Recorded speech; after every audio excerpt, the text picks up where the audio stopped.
बंदी छोड़ सतगुरु रामपाल जी परमेश्वर जी की जय हो।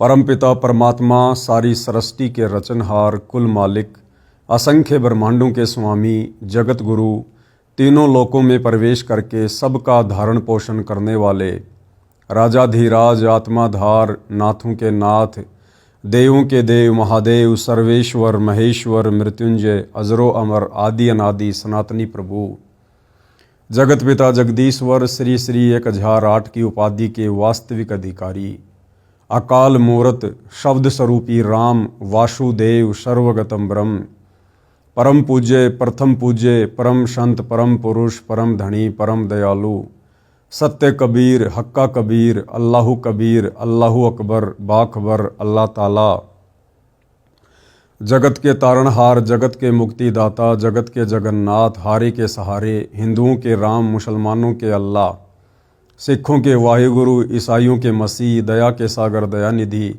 करुणा के सागर करुणानिधि, स्वयंभू परिभू, संकट मोचन, कष्ट हरण, मंगल करण, दुख भंजन, अविगत कबीर, निर्विकार निर्विषम परमात्मा, अलय अलेख सतगुरु, आदि अनादि सतगुरु, असली मर्यादा पुरुषोत्तम, असली राम, असली कृष्ण, असली घनश्याम, असली मुरारी, राजाओं के राजा, महाराजाओं के महाराजा, शहंशाहों के शहंशाह, सम्राटों के सम्राट, भगवानों के भगवान, अल्लाहों के अल्लाह, प्रभुओं के प्रभु, मसीहाओं के मसीह, सच्चे वाहिगुरु, बाबाओं के बाबा, पीरों के पीर, सेठों के सेठ, जगत सेठ, सावड़सा सेठ, सर्वगुण संपन्न, अनंत कोटि कलाओं के स्वामी, अनंत कोटि ब्रह्मांडों के नायक, योगियों में महायोगी, ध्यानियों में महाध्यानी, सिद्धों में परम सिद्ध, ज्ञानियों में तत्वज्ञानी, ब्रह्म ज्ञानी, महाज्ञानी, परम ज्ञानी, सर्वश्रेष्ठ ज्ञानी, विज्ञानी, युवा कबीर, समर्थ कबीर, असमवात, अमित ओजा, सच्चे रहनुमा, करीम अल्लाह, सुभान अल्लाह, दुनिया के अंतिम पैगंबर, 8 सितंबर 1951 से गांव धनाना, जिला सोनीपत, हरियाणा, भारतवर्ष की पावन भूमि पे प्रकट रियल कल की भगवान श्री नारायण साकार हरि, श्री बाबा साहेब, नूर अनंत परमात्मा, सच्चे दरवेश, सच्चे बाखबर, संत शिरोमणि सतगुरु रामपाल जी परमेश्वर जी के चरण कमल में साध संगति से जुड़े हुए देश विदेश से आप और हम सभी सत्सेवक भाई बहनों का अनंत कोटि दंडवत प्रणाम। भाई और बहनों, कुछ ही दिन पहले हरियाणा के झज्जर के गिरावड़ में संत रामपाल जी के परिवार के द्वारा उनके मान सम्मान में एक कार्यक्रम का आयोजन किया जाता है। उस कार्यक्रम में बादली के विधायक कुलदीप जी को भी निमंत्रण पत्र दिया जाता है। कुलदीप जी उस कार्यक्रम में आए, उन्होंने अपने विचार व्यक्त किए। उसके कुछ ही समय बाद उत्तर प्रदेश के कानपुर शहर का रहने वाला एक व्यक्ति रामचंद्र यादव विधायक कुलदीप जी को अभद्र तरीके से गालियां देता है, उन्हें जान से मारने की धमकी भी देता है। विधायक कुलदीप जी ने इस मामले को संज्ञान में लिया, उन्होंने कानूनी कार्यवाही की और रामचंद्र यादव जी को उनके घर से अरेस्ट कर लिया जाता है। उसके बाद उन्हें जेल भेज दिया जाता है। पूरा मामला क्या है और हम जितने भी सतगुरु रामपाल जी के भगत हैं, हमें इस पूरे मामले से क्या शिक्षा मिल सकती है, हम उसके ऊपर विचार करेंगे। पहले आपको छोटी सी मीडिया की न्यूज़ दिखाता हूं, क्या कुछ हुआ है, देखिएगा।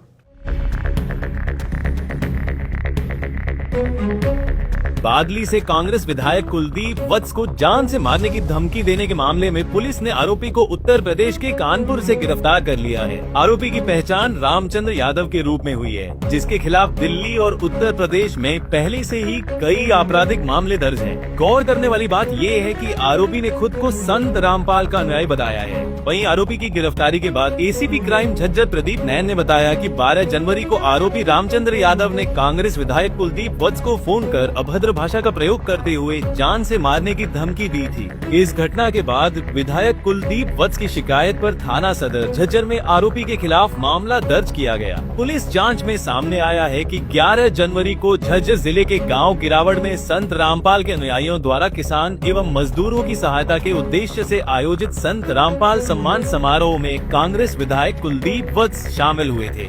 1/2026 को बादली एमएलए हैं कुलदीप जी, उनको एक कॉल आई थी। रामचंद्र यादव है जो कानपुर का रहने वाला है, उसने धमकी दी थी और कुछ अभद्र भाषा का प्रयोग किया था। इस पर एफआईआर दर्ज कर गए ने और कानपुर रामचंद्र यादव नाम का व्यक्ति को हमने कल गिरफ्तार कर लिया है और जिसको आज पेश अदालत किया जाएगा। पूछताछ में अभी ये बताया कि इसके खिलाफ में पहले भी 2 एफआईआर दर्ज है, उत्तर प्रदेश और दिल्ली में अभी भी विचाराधीन है। और ये रामपाल बाबा है जो महाराज है, उसके संगठन का कार्य करता है।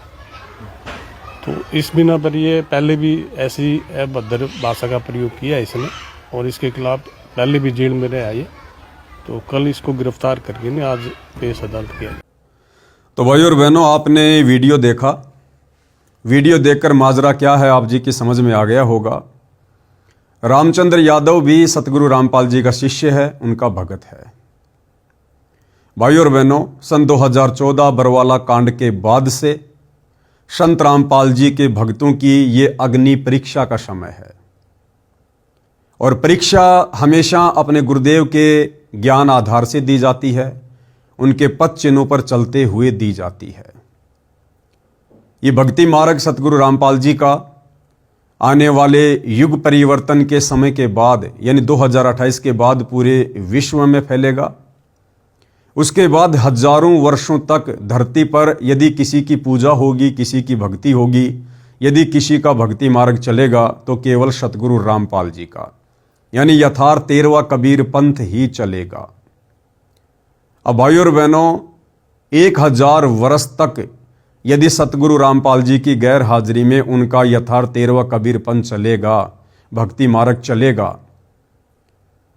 तो उसके लिए कुछ आधार होगा और आधार होगा ज्ञान, संत रामपाल जी के सत्संग, उनके विचार, उनके प्रवचन। तो भाई और बहनों, वर्तमान में साध संगति के माध्यम से जो वीडियो बन रहे हैं, सतगुरु रामपाल जी के तत्व ज्ञान युक्त सत्संगों के साथ साथ ये साध संगति के वीडियो भी आने वाले हजारों वर्षों तक भगत समाज को मर्यादाओं में रखने का कार्य करेंगे। तो भाई और बहनों, आप और हमने इस पूरे घटनाक्रम से शिक्षा लेकर बहुत ही सोच समझकर इस भक्ति मार्ग पर एक एक कदम फूंक फूंक के रखना है। हमसे जरा सी चूक ना हो जाए। यदि हम मर्यादाओं में जरा भी चूक करेंगे, गुरुदेव भगवान के ज्ञान के विपरीत यदि हम जरा भी इस भक्ति मार्ग पर कदम रखेंगे तो भाई और बहनों, हम भक्ति मार्ग पर सफल नहीं हो सकते। क्या क्या वो कमजोरियां हैं जिन कमजोरियों को करने के चलते हम भक्ति मार्ग पर धोखा खा सकते हैं? क्या क्या वो बातें हैं जिनका यदि हमने विशेष तौर पर ध्यान नहीं रखा तो गुरुदेव भगवान की मर्यादाएं टूटेंगी और मर्यादा टूटेगी तो हम भक्ति मार्ग पर कभी भी सफल नहीं हो सकते। तो वीडियो आप जी ने देख लिया है। दास आपको अब आगे अखबार की न्यूज भी दिखाएगा। विधायक को बम से उड़ाने की धमकी देने वाला रामचंद्र 10 दिन बाद काबू। सीआईए ने कानपुर से किया गिरफ्तार, जेल भेजा। ये रामचंद्र यादव जी हैं जो कि सतगुरु रामपाल जी के शिष्य हैं और इन्हें इनके घर से यानी कानपुर से पुलिस के द्वारा गिरफ्तार करके जेल भेज दिया गया है। भास्कर न्यूज झज्जर, बादली से कांग्रेस विधायक कुलदीप वत्स को फोन पर बम से उड़ाने की धमकी देने वाले कानपुर निवासी रामचंद्र यादव को झज्जर सीआईए ने 10 दिन के बाद पकड़ लिया है। मंगलवार को उसे अदालत में पेश किया गया, जहां उसे न्यायिक हिरासत में भेज दिया गया है।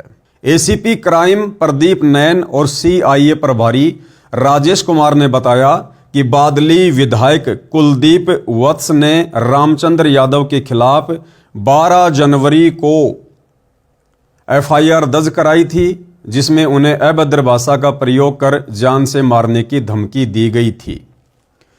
भाई और बहनों, सतगुरु रामपाल जी परमेश्वर अपने अमृत वचनों में अपनी वाणी में कहते हैं कि गाली ही से उपजय कलह कष्ट और मीच हार चले सो साधु है, लागी मरे सो नीच।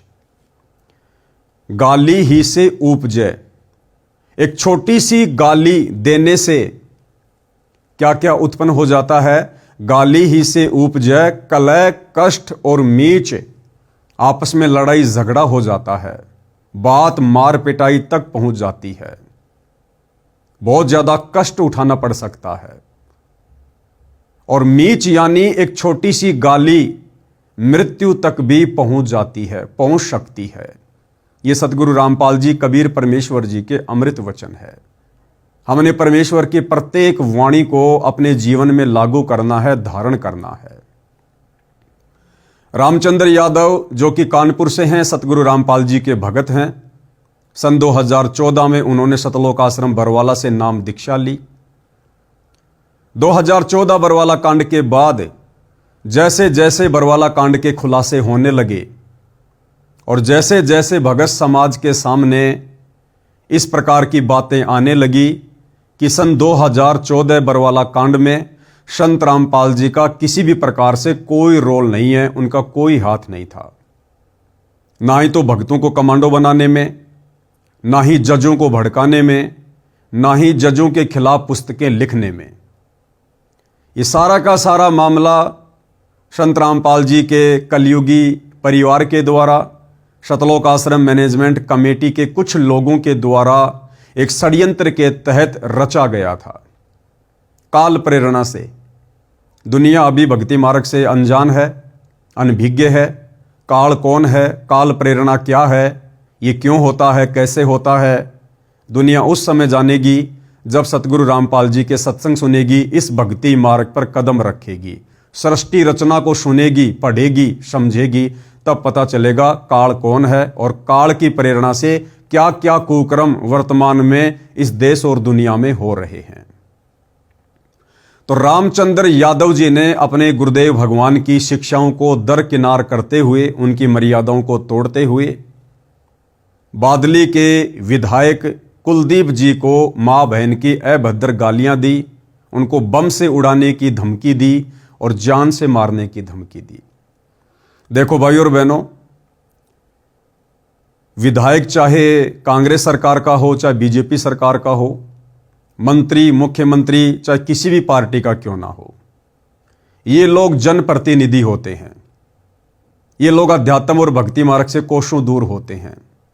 मान बढ़ाई और अहंकार इन लोगों के नाक के ऊपर होता है। और जनप्रतिनिधि का ये कार्य होता है कि जहां भी कोई समागम हो, कोई समारोह हो, कोई आयोजन हो, कोई कार्यक्रम हो, वहां उनको बुलाया जाए।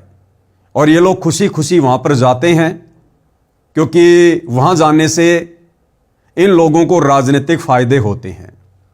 जनप्रतिनिधि को हमेशा जनता के बीच में रहने में आनंद आता है, क्योंकि उसका कार्य भी यही होता है। और ये जो झज्जर की गिरावट का कार्यक्रम था, ये कुलदीप जी के क्षेत्र के अंतर्गत ही आता है, इसलिए उनको बुलाया गया और वो वहां उस कार्यक्रम में गए। और जो भी बातें, जैसा भी उनको ज्ञान था अध्यात्म के विषय में, संत रामपाल जी के विषय में, उन्होंने वो बातें वहां पर रख दी। उन बातों को लेकर रामचंद्र यादव जी ने उनको फ़ोन किया और लगभग 11 मिनट तक, जैसा कि बताया गया है, माँ बहन की अभद्र गालियां दी और बम से उड़ाने की धमकी दी। देखो भाई और बहनों, कुलदीप जी का इसमें किसी भी प्रकार से कोई दोष नहीं है। मैं पवन दास भी वीडियो बनाता हूं, जो कार्यक्रम सतगुरु रामपाल जी का परिवार वर्तमान में उनकी गैर मौजूदगी में काल प्रेरणा से करवा रहा है। भगत समाज का अरबों खरबों का दान धर्म बर्बाद करवा रहा है, भगत समाज की मर्यादा तोड़वा रहा है। संत रामपाल जी के ज्ञान के विरुद्ध होकर जो भी कुकृत्य सतलोक आश्रम मैनेजमेंट कमेटी कर रही है, मैं पवन दास और मेरे तमाम साथ संगति से जुड़े सत्सेवक भाई बहन भी वीडियो बनाते हैं। लेकिन हमारा तरीका अलग है। हमारा तरीका ज्ञान आधार का है, गाली गलौच का नहीं है, राग द्वेष ईर्ष्या और मान बढ़ाई का नहीं है।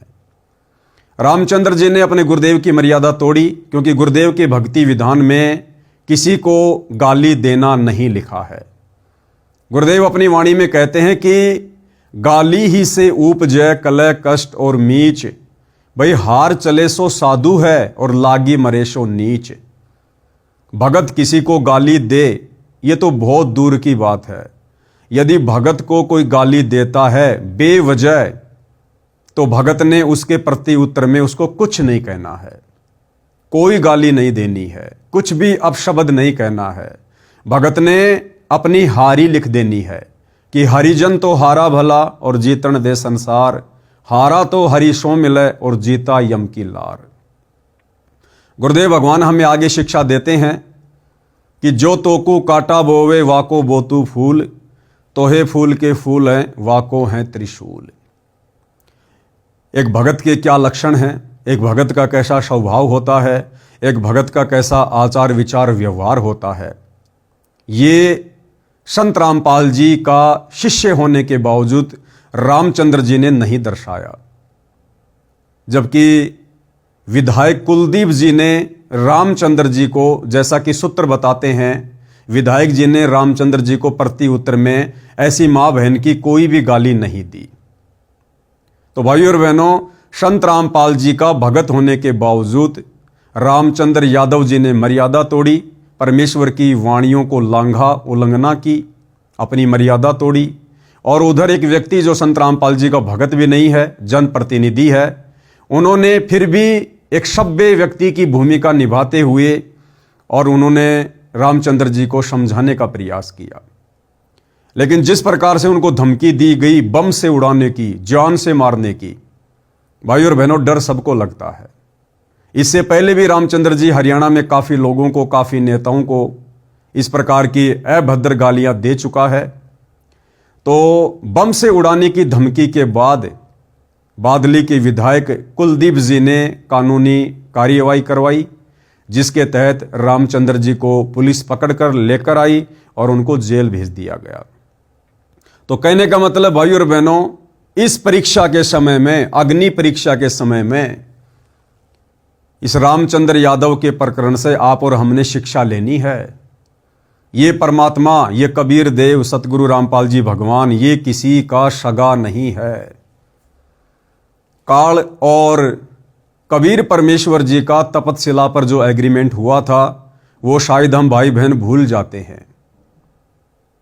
काल ने कबीर परमेश्वर जी से कहा था कि हे परमेश्वर, आप नीचे जाओगे, आत्माओं को मेरे विषय में बताओगे, अपना तत्व ज्ञान समझाओगे और आत्माओं को सतलोक लेकर जाओगे।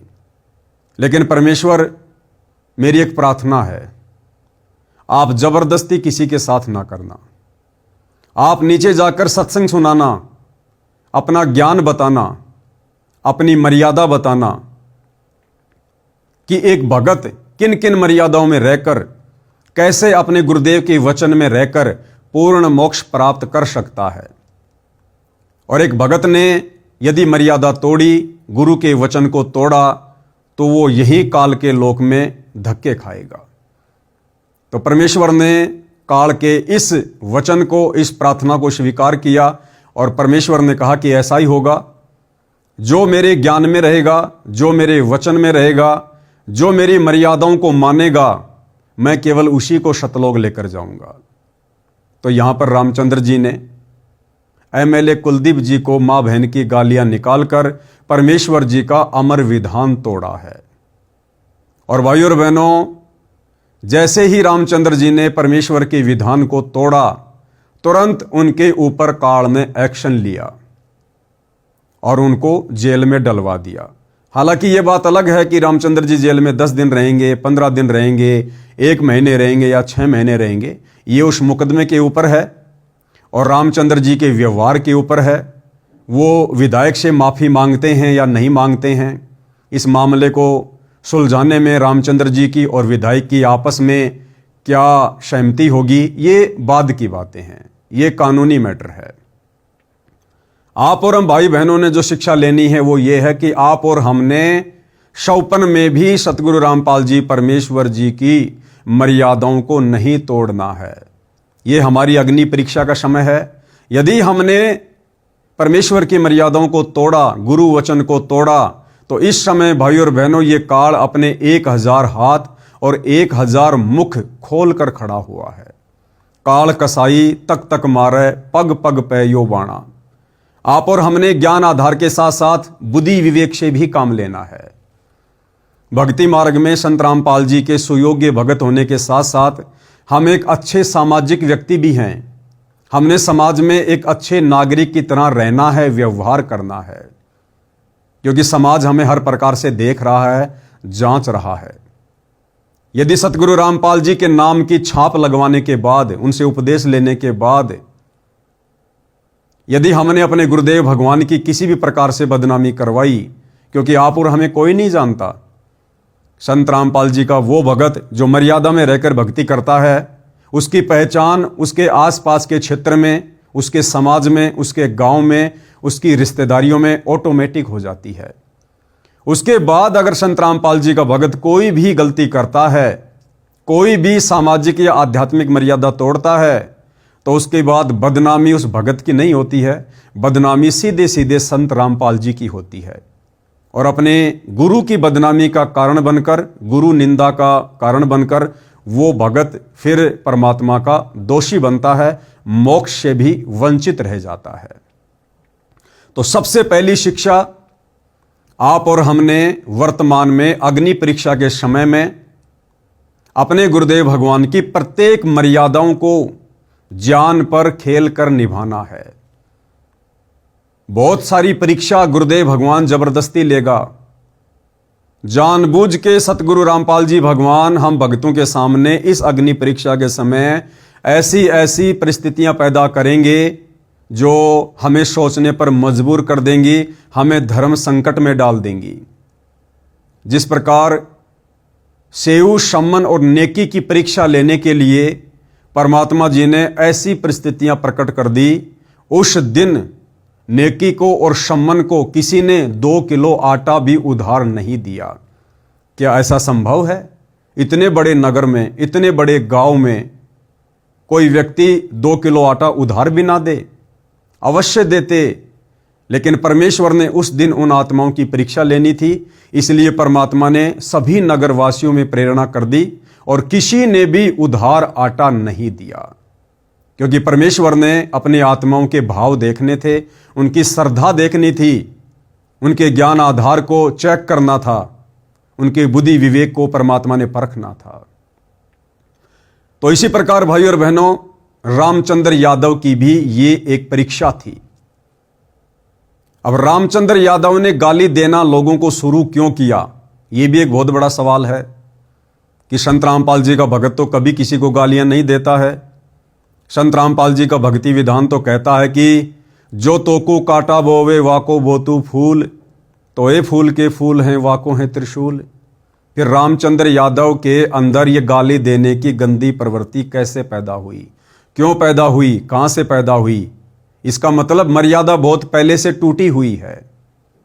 और सबसे बड़ी मर्यादा क्या टूटी हुई है?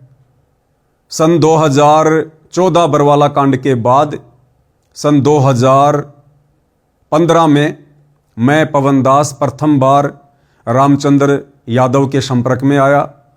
रामचंद्र यादव सात संगति से जुड़ा। दास ने रामचंद्र यादव को बरवाला कांड के विषय में बताया, समझाया, जितना मुझे उस समय याद था। रामचंद्र यादव को भी लगा कि वास्तव में संत रामपाल जी का परिवार, सतलोक आश्रम कमेटी संत रामपाल जी के साथ बहुत बुरा कर रही है, उन्हें एक आम व्यक्ति की तरह ट्रीट कर रही है, अपने गुरु को मानुष मानकर उनके साथ इस प्रकार से व्यवहार कर रही है, जैसा कि उन्होंने बरवाला कांड में किया और बरवाला कांड के बाद उन्होंने भगत समाज से मर्यादा तुड़वा कर किया। तो रामचंद्र यादव को भी लगा कि मुझे भी सात संगति से जुड़कर बरवाला कांड की सच्चाई को भगत समाज में और जन जन तक पहुंचाना चाहिए। तो सन 2015 में रामचंद्र यादव सात संगति से जुड़ता है और 2020 तक रामचंद्र यादव सात संगति से जुड़ा रहता है। अपनी बहुत ही अच्छी और अहम भूमिका वो सात संगति में निभाता है। लेकिन 2020 में जब मैंने मेरठ में एक छोटा सा वीडियो बनाया था कोरोना को लेकर, उसके बाद रामचंद्र यादव सात संगति से दूर हो जाता है, सात संगति से हट जाता है, अपने खुद की सोच के चलते, अपने खुद के विचारों के चलते। और उसके बाद से वो लगातार साध संगति का जो सात संगति सतगुरु रामपाल जी परमेश्वर जी का यथार्थ भक्ति मार्ग है, उनका 13वां कबीर पंथ है। यानी साध संगति से जुड़कर ही आप एक नेक, योग्य, सुयोग्य और शतलोक के लिए अधिकारी भगत बन सकते हैं। साध संगति से जुड़कर ही आप अपने गुरु को परमात्मा के रूप में हृदय से, आत्मा से स्वीकार कर सकते हैं, अन्यथा नहीं। तो रामचंद्र यादव ने फिर उस साध संगति का और साध संगति से जुड़ी हुई आत्माओं का विरोध करना शुरू कर दिया। अब भाई और बहनों, यदि कोई परमेश्वर की सत भक्ति मर्यादा में रहकर करने वाली आत्माओं का विरोध करेगा, कोई परमेश्वर रामपाल जी के यथार्थ पंथ का विरोध करेगा, उसी दिन से उस आत्मा के कर्म बिगड़ने शुरू हो जाते हैं, वो चाहे भगत हो या चाहे जगत का कोई व्यक्ति हो। तो धीरे धीरे रामचंद्र जी के कर्म बिगड़ने शुरू हुए। साध संगति से दूर होने के कारण रामचंद्र जी मर्यादाओं में रहकर भक्ति भी नहीं करते थे और वो अपने गुरु को परमात्मा के रूप में नहीं मानते थे और ना ही वर्तमान में मानते हैं, क्योंकि रामचंद्र जी की हालत भी सतलोक आश्रम कमेटी से जुड़े लाखों भक्तों की तरह से है। जिस प्रकार सतलोक आश्रमों से जुड़े भगत जुबान से तो कहते हैं कि संत रामपाल जी परमात्मा है, भगवान है, परमेश्वर हैं, लेकिन हृदय से नहीं मानते हैं कि संत रामपाल जी ही पूर्ण ब्रह्म परमात्मा है। क्योंकि संत रामपाल जी के अलावा इन सतलोक आश्रमों में और सतलोक आश्रमों से जुड़े लाखों भक्तों के घरों में संत रामपाल जी के अलावा कबीर जी की समझे जाने वाली एक दाढ़ी मूछ वाली बेजुबान मुर्दा फोटो भी मिलेगी। और जून के महीने में ये सभी लोग उस दाढ़ी मूछ वाली कबीर जी की बेजुबान फोटो को कबीर परमात्मा मानकर, भगवान मानकर, परमेश्वर मानकर उसका प्रकट दिवस मनाते हैं। तो ना ही तो सतलोक आश्रम कमेटी से जुड़े लोग संत रामपाल जी को ज्ञान आधार से, हृदय से परमात्मा मानते हैं और ना ही रामचंद्र यादव जी मानते हैं। तो भाई और बहनों, काल का दाव तो लगना ही लगना था। मैं ये नहीं कह रहा कि रामचंद्र यादव आजीवन जेल में रहेगा या आगे कभी जेल में नहीं जा सकता, या मैं पवन दास जो पहले जेल में जाकर आ चुका हूं, मेरे ऊपर सतलोक आश्रम वालों ने 4-4 मुकदमे लगा रखे हैं, या आगे मैं जेल में नहीं जाऊंगा या मेरे ऊपर मुकदमे नहीं लगेंगे। भाई और बहनों, जेल में जाना, अपने ऊपर मुकदमे लगवाना, इसके बहुत सारे रीजन होते हैं। यदि आप वास्तव में सत्य भक्ति मार्ग पर हैं, मर्यादाओं में हैं, संघर्ष कर रहे हैं और आपका संघर्ष करने का प्रयोजन यदि सही है, सही दिशा में है, तो चाहे आपको 50 बार जेल क्यों ना हो, परमेश्वर की इस सच्चाई को, जिस सच्चाई को परमेश्वर रामपाल जी का परिवार 2014 बरवाला कांड के बाद से दबाने में लगा हुआ है, पाखंड और अज्ञान फैला रहा है, इनके विरुद्ध संगत को जगाते हुए, सेवा करते हुए, संघर्ष करते हुए यदि हम सत्सेवक भाई बहन 100 बार भी जेल जाते हैं तो हमारा जेल में जाना सार्थक होता है। लेकिन रामचंद्र जी जिस प्रकरण में वर्तमान में जेल में गए हैं, वो किसी सेवा के चलते नहीं गए, वो किसी संघर्ष के चलते नहीं गए हैं। रामचंद्र यादव जी ने परमेश्वर रामपाल जी की मर्यादा तोड़ी है। मर्यादा तोड़ने के चलते काल का अटैक हुआ है और उनको जेल में डाला गया है। तो भाई और बहनों, सबसे पहली शिक्षा आप और हम भगत भाई बहनों ने 100पन में भी जो जो नियम और मर्यादा गुरुदेव भगवान ने हमें प्रथम नाम दीक्षा के समय दी है, शतनाम के समय दी है, या सत्संगों में हमें जिन जिन बातों के ऊपर दृढ़ता के साथ अमल करने के लिए प्रतिबद्ध किया है, हमें आदेश दिया है, निर्देश दिया है, आप और हमने दृढ़ता से उन तमाम सतगुरु के वचनों का, आदेशों का पालन करना है, क्योंकि हम वर्तमान में अग्नि परीक्षा के दौर से गुजर रहे हैं। द्वापर के अंत में जो महाभारत हुआ था, उसके बाद जो सबसे बड़ा महाभारत वर्तमान में धरती पर हो रहा है, तो संत रामपाल जी के पंथ में हो रहा है, उनके भक्ति मार्ग में हो रहा है। दुनिया को ये बातें 2028 के बाद पता लगना शुरू होंगी। संत रामपाल जी के पंथ में 2 पार्ट बन चुके हैं, यानी संत रामपाल जी की संगत 2 भागों में विभाजित हो चुकी है। एक भाग उनका परिवार हैंडल करता है, जिसे सतलोक आश्रम कमेटी के नाम से जाना जाता है।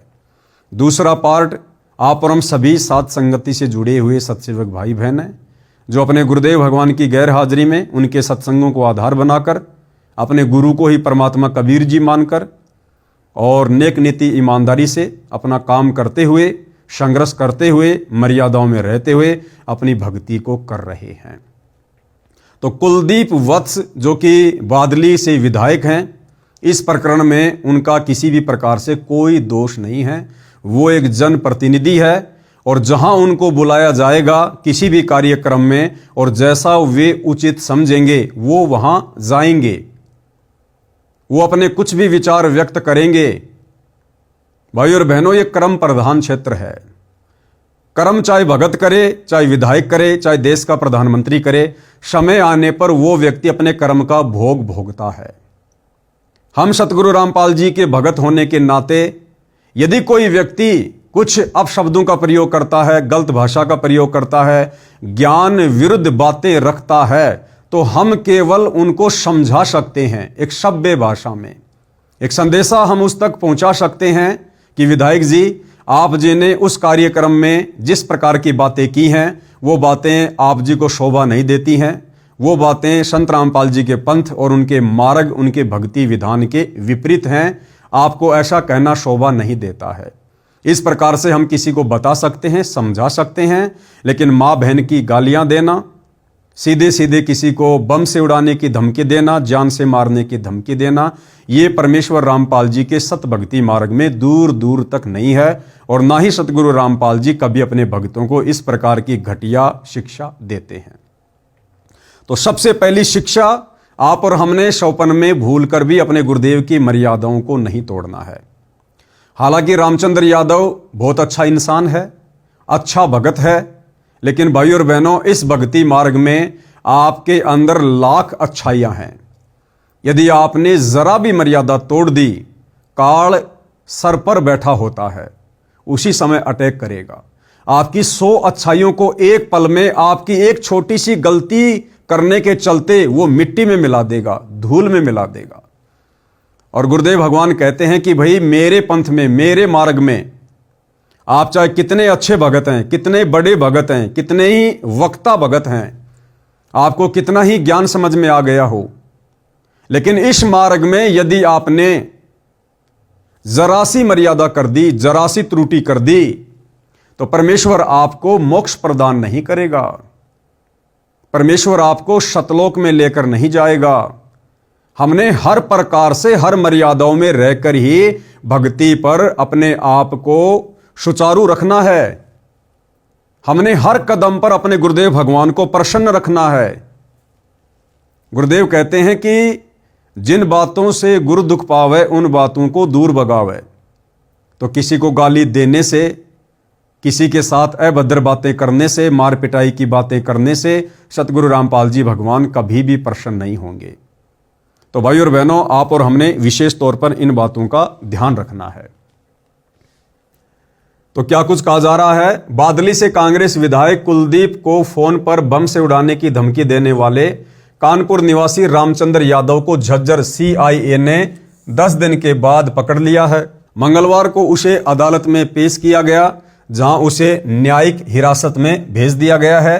एसीपी क्राइम प्रदीप नैन और सीआईए प्रभारी राजेश कुमार ने बताया है कि बादली विधायक कुलदीप वत्स ने रामचंद्र यादव के खिलाफ 12 जनवरी को एफआईआर दर्ज कराई थी, जिसमें उन्हें अभद्र भाषा का प्रयोग कर जान से मारने की धमकी दी गई थी। मामला दर्ज होने के बाद पुलिस ने रामचंद्र यादव को ट्रेस आउट किया और आखिरकार 10 दिन बाद वह पकड़ लिया गया है। एसीपी क्राइम प्रदीप नैन ने बताया कि रामचंद्र के खिलाफ यूपी पुलिस में पहले से ही कुछ मामले दर्ज हैं। अब यूपी पुलिस में क्या मामले दर्ज हैं, कैसे मामले दर्ज हैं, किन बातों को लेकर मामले दर्ज हैं, मुझदास को इसकी विशेष जानकारी नहीं है। पुलिस के अनुसार रामचंद्र यादव संत रामपाल का अनुयायी है। ध्यान देना भाई और बहनों, जो दाव काल ने वर्तमान कलयुग की बिचली पीढ़ी में खेलना था, वो दाव काल बखूबी खेल रहा है और नादान मंदबुद्धि भगत मर्यादा तोड़ तोड़ के काल के जाल में फंसते जा रहे हैं, परमात्मा के दोषी बनते जा रहे हैं। और जिन विशेष बातों को लेकर सतगुरु रामपाल जी ने सन 1994 से आप और हमें समझाया है, आप और हम उन बातों पर ध्यान नहीं दे रहे हैं।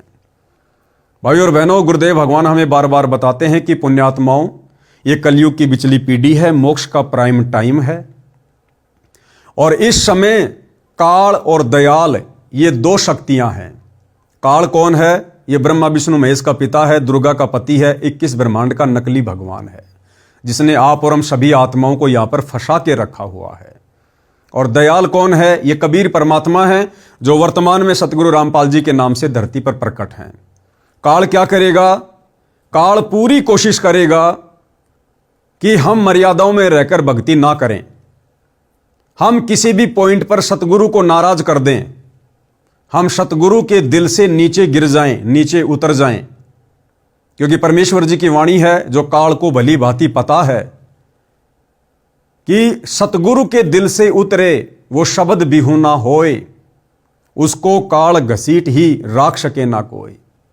यदि सतगुरु ने किसी बात से नाराज होकर अपने शिष्य को अनदेखा कर दिया, उसके बाद काल उस आत्मा को पकड़ लेता है, फिर उसे युगों युगों तक नहीं छोड़ता है। कभी लक 84 में जाएगा या तरह तरह के कष्ट भोगेगा। तो भाइयों और बहनों, जितना प्रयास वर्तमान समय में, इस भक्ति युग के समय में आत्माओं को यहीं पर फंसाए रखने के लिए, अपने जाल में बांधे रखने के लिए ये काल कर रहा है, उतना ही प्रयास सतगुरु रामपाल जी, ये दयाल, ये कबीर भगवान हम आत्माओं को अपना सत ज्ञान दे दे के, सत्संग कर करके, तत्व ज्ञान दे दे के, सृष्टि रचना सुना सुना के आप और हमें काल के जाल से बचाने के लाखों तरीके बता रहा है, समाधान बता रहा है। लेकिन हम मंद बुद्धि अपने गुरुदेव की बातों को हल्के में ले लेते हैं और हम हर बार काल को जिता देते हैं। तो यहां पर भी ऐसा ही हुआ भाइयों और बहनों, जो काल ने करवाना था वो काल ने करवा दिया। काल अपने षड्यंत्र में रामचंद्र यादव को लेकर सफल हुआ। क्या षड्यंत्र? काल चाहता है परम संत की बदनामी। काल चाहता है कि मैं इस परम संत को इतना बदनाम कर दूं, इतना बदनाम करवा दूं कि कोई व्यक्ति उसके सत्संग सुनना पसंद ना करे, उसके विचार सुनना पसंद ना करे, उसके नाम से भी लोगों को नफरत हो जाए, उसके भक्तों से भी लोगों को नफरत हो जाए। तो यह षड्यंत्र था काल का, जो इस काल ने फैलाया, और रामचंद्र यादव एक मछली की भांति उस जाल में फंस गया। क्या लिखा जा रहा भाइयों और बहनों, ध्यान देना। पुलिस के अनुसार रामचंद्र यादव संत रामपाल का अनुयायी है। वह क्षेत्र में प्रभाव रखने वाले लोगों को धमकाता है। रामचंद्र यादव कौन है? संत रामपाल का अनुयायी। भाइयों और बहनों, रामचंद्र यादव को कोई नहीं जानता। रामचंद्र यादव का इस प्रकरण में कुछ नहीं बिगड़ेगा। बादली के विधायक उस कुलदीप का इस मैटर में कुछ नहीं बिगड़ेगा। कुलदीप विधायक को तो उल्टा फायदा हो गया। उसने रामचंद्र यादव के खिलाफ एफआईआर करवाई और हरियाणा सरकार से सिक्योरिटी मांगी, तो कुलदीप विधायक को तो सिक्योरिटी मिल गई। कुलदीप विधायक के लिए तो उल्टा अच्छा हो गया। तो ना ही तो कुलदीप विधायक का कुछ बिगड़ा इस मामले में, इस मैटर में। उसकी तो उस क्षेत्र में वाहवाही हो गई कि रामचंद्र यादव ने दर्जनों लोगों को गालियां दी। ऐसे बड़े बड़े लोग जो कुलदीप विधायक से भी राजनीति में ऊंचे ऊंचे उन पदों पे हैं, लेकिन किसी ने भी हिम्मत नहीं की। लेकिन कुलदीप जी ने हिम्मत दिखाई। उनके साहस की दाद देनी पड़ेगी। एक प्रकार से कुलदीप जी का चेहरा उस क्षेत्र में चमक गया कि विधायक कुलदीप किसी भी प्रकार से गलत चीजों को बर्दाश्त नहीं करता है। तो कुलदीप जी का कुछ नहीं बिगड़ा, रामचंद्र यादव का भी कुछ नहीं बिगड़ा, क्योंकि जिनकी मर्यादा पहले से खंडित होती है उनका पहले से बिगड़ा हुआ होता है।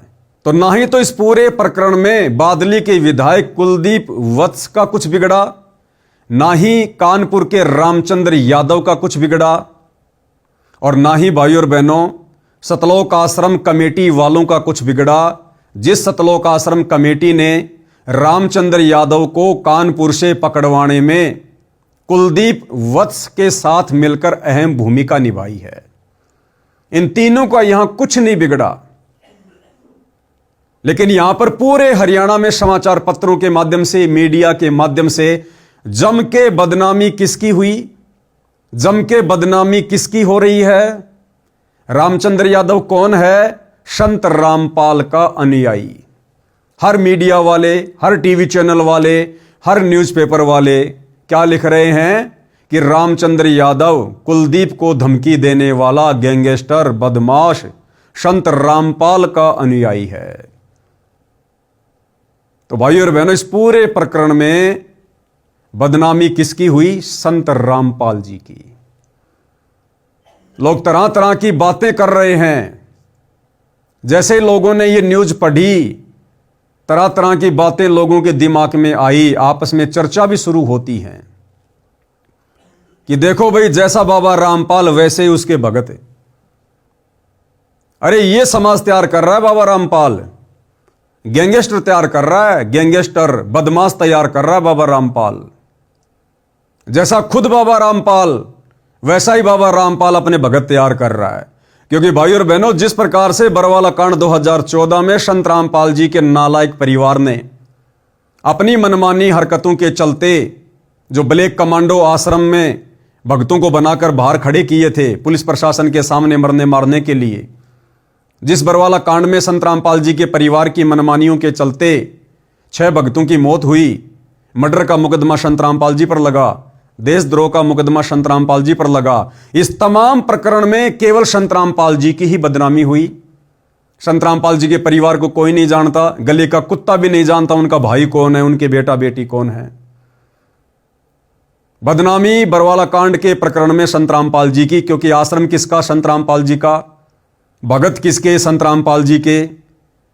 बरवाला कांड कहां हुआ? संत रामपाल जी के बरवाला स्थित सतलोक आश्रम में। तो जम के बदनामी किसकी? संत रामपाल जी की। हरियाणा के लोगों के मन में क्या धारणा बैठ गई कि जो भी कुछ किया बाबा रामपाल ने किया। बाबा रामपाल को लोग गुंडा कहने लगे, भुंडा कहने लगे, तरह तरह की बातें करने लगे, निंदा चुगली करने लगे। लेकिन लोगों को अंदर खाते की बात का नहीं पता कि इस पूरे बरवाला कांड के प्रकरण में संत रामपाल जी की सुई के नोक जितनी भूमिका भी नहीं है। ना उनका ऐसा कोई स्टेटमेंट है, ना ऐसा उन्होंने कोई भड़काऊ भाषण दिया, ना अपना कोई वक्तव्य दिया।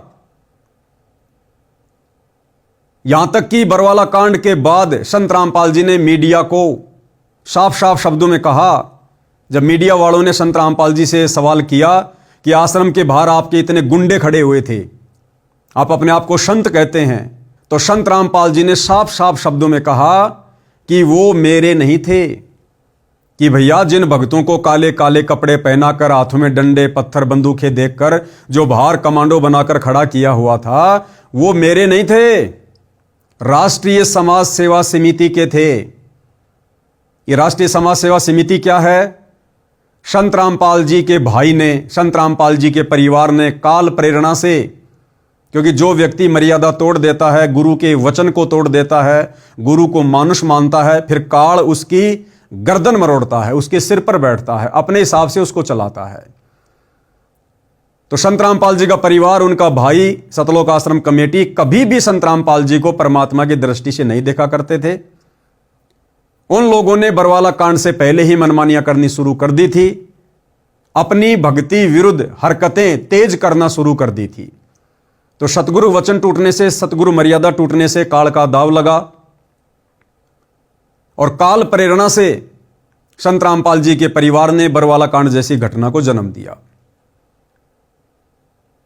और संत रामपाल जी ने इसी विषय पर कहा कि यह राष्ट्रीय समाज सेवा समिति मेरी नहीं है। यानी 2010 में संत रामपाल जी के परिवार ने, उनके भाई ने 20-25 लोगों का एक समूह बनाया, जिसको राष्ट्रीय समाज सेवा समिति का नाम दिया गया, कि हमने आगे चलकर संत रामपाल जी के ऊपर जो मुकदमे लगे हुए हैं, हमने उन मुकदमों में क्या करना है, किस प्रकार से करना है, हमने संत रामपाल जी को तारीख पर कोर्ट में जाने देना है या नहीं जाने देना है, हमने किस प्रकार से भक्तों को हैंडल करना है। तो ये टोटल जो भक्ति विरुद्ध कार्य थे, ये मनमानियां थी, ये काल प्रेरणा से संत रामपाल जी का परिवार करता आ रहा था। और संत रामपाल जी ने तो बरवाला कांड के बाद, अभी आप जो वीडियो देखने जा रहे हैं, मीडिया को साफ साफ कहा है कि ये जो भी कुछ किया, ये राष्ट्रीय समाज सेवा समिति ने किया, राष्ट्रीय समाज सेवा समिति को हो चाहे सतलोक आश्रम मैनेजमेंट कमेटी को हो, बात एक ही है। तो संत रामपाल जी ने तो बिल्कुल साफ साफ कह दिया था कि मैंने कोई कमांडो नहीं बनाया, मैंने कोई समिति नहीं बनाई। जो भी किया, जो भी लोग वहां पर कमांडो बने हुए थे, राष्ट्रीय समाज सेवा समिति के थे। मीडिया वालों ने कहा कि बाबा समिति भी तो आप ही की है। संत रामपाल जी ने बिल्कुल खारिज कर दिया कि नहीं, समिति मेरी नहीं है। एक बार छोटा सा उनका इंटरव्यू देख लीजिए। आपके ऊपर इतने इल्जाम है सर, आपके ऊपर इतने इल्जाम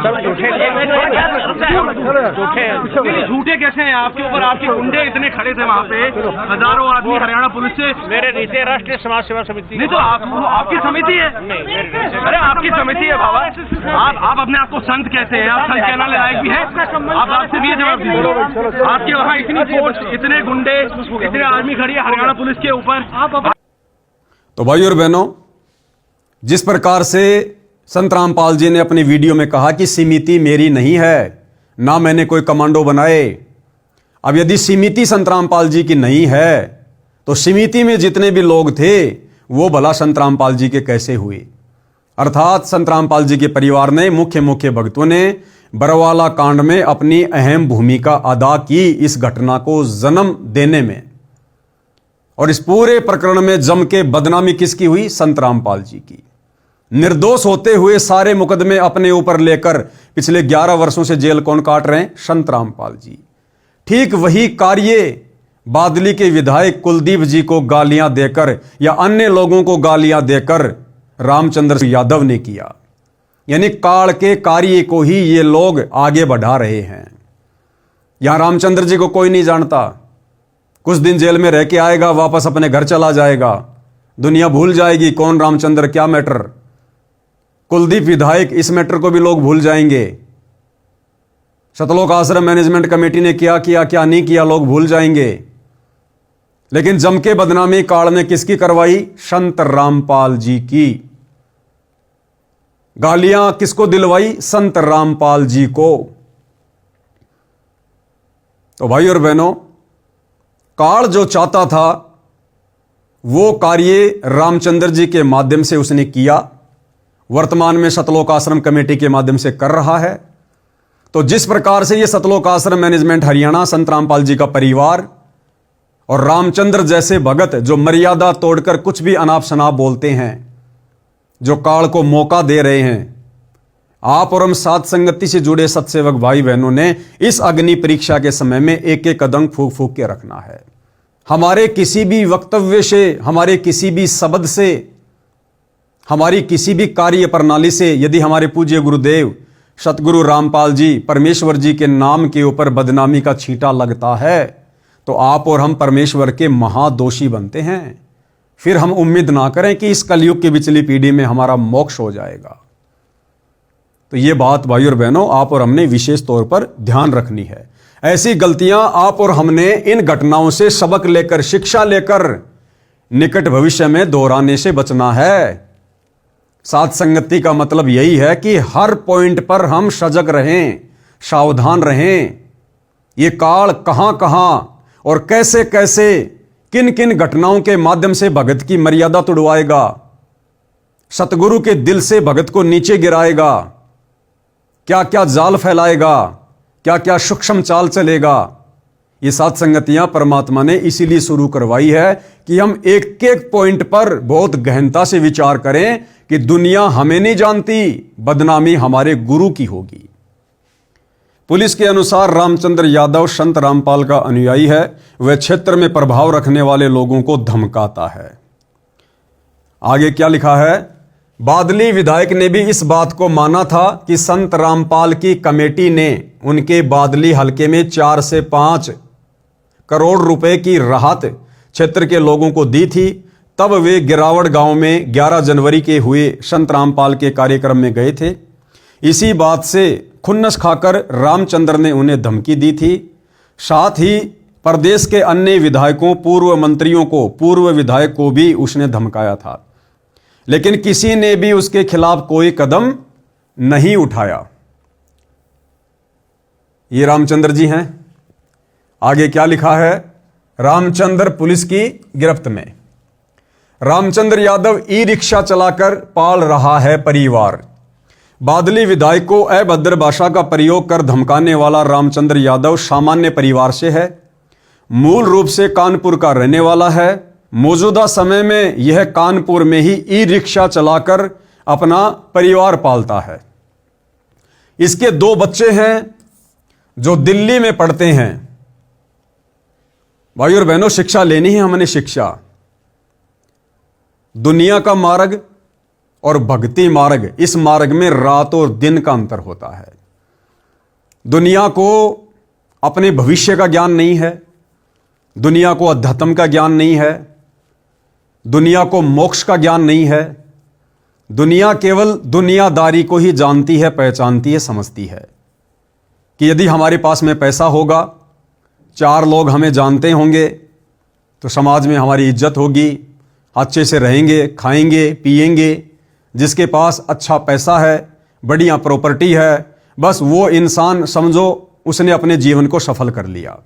लेकिन भाई और बहनों, अध्यात्म के अनुसार जिस व्यक्ति के पास में शास्त्र अनुकूल सत भक्ति नहीं है, जिस व्यक्ति ने तत्वदर्शी संत को अपना गुरु धारण नहीं किया है, वो व्यक्ति चाहे देश का प्रधानमंत्री क्यों ना है, वो अपने जीवन को नरक बना रहा है, अपने भविष्य को नरक बना रहा है।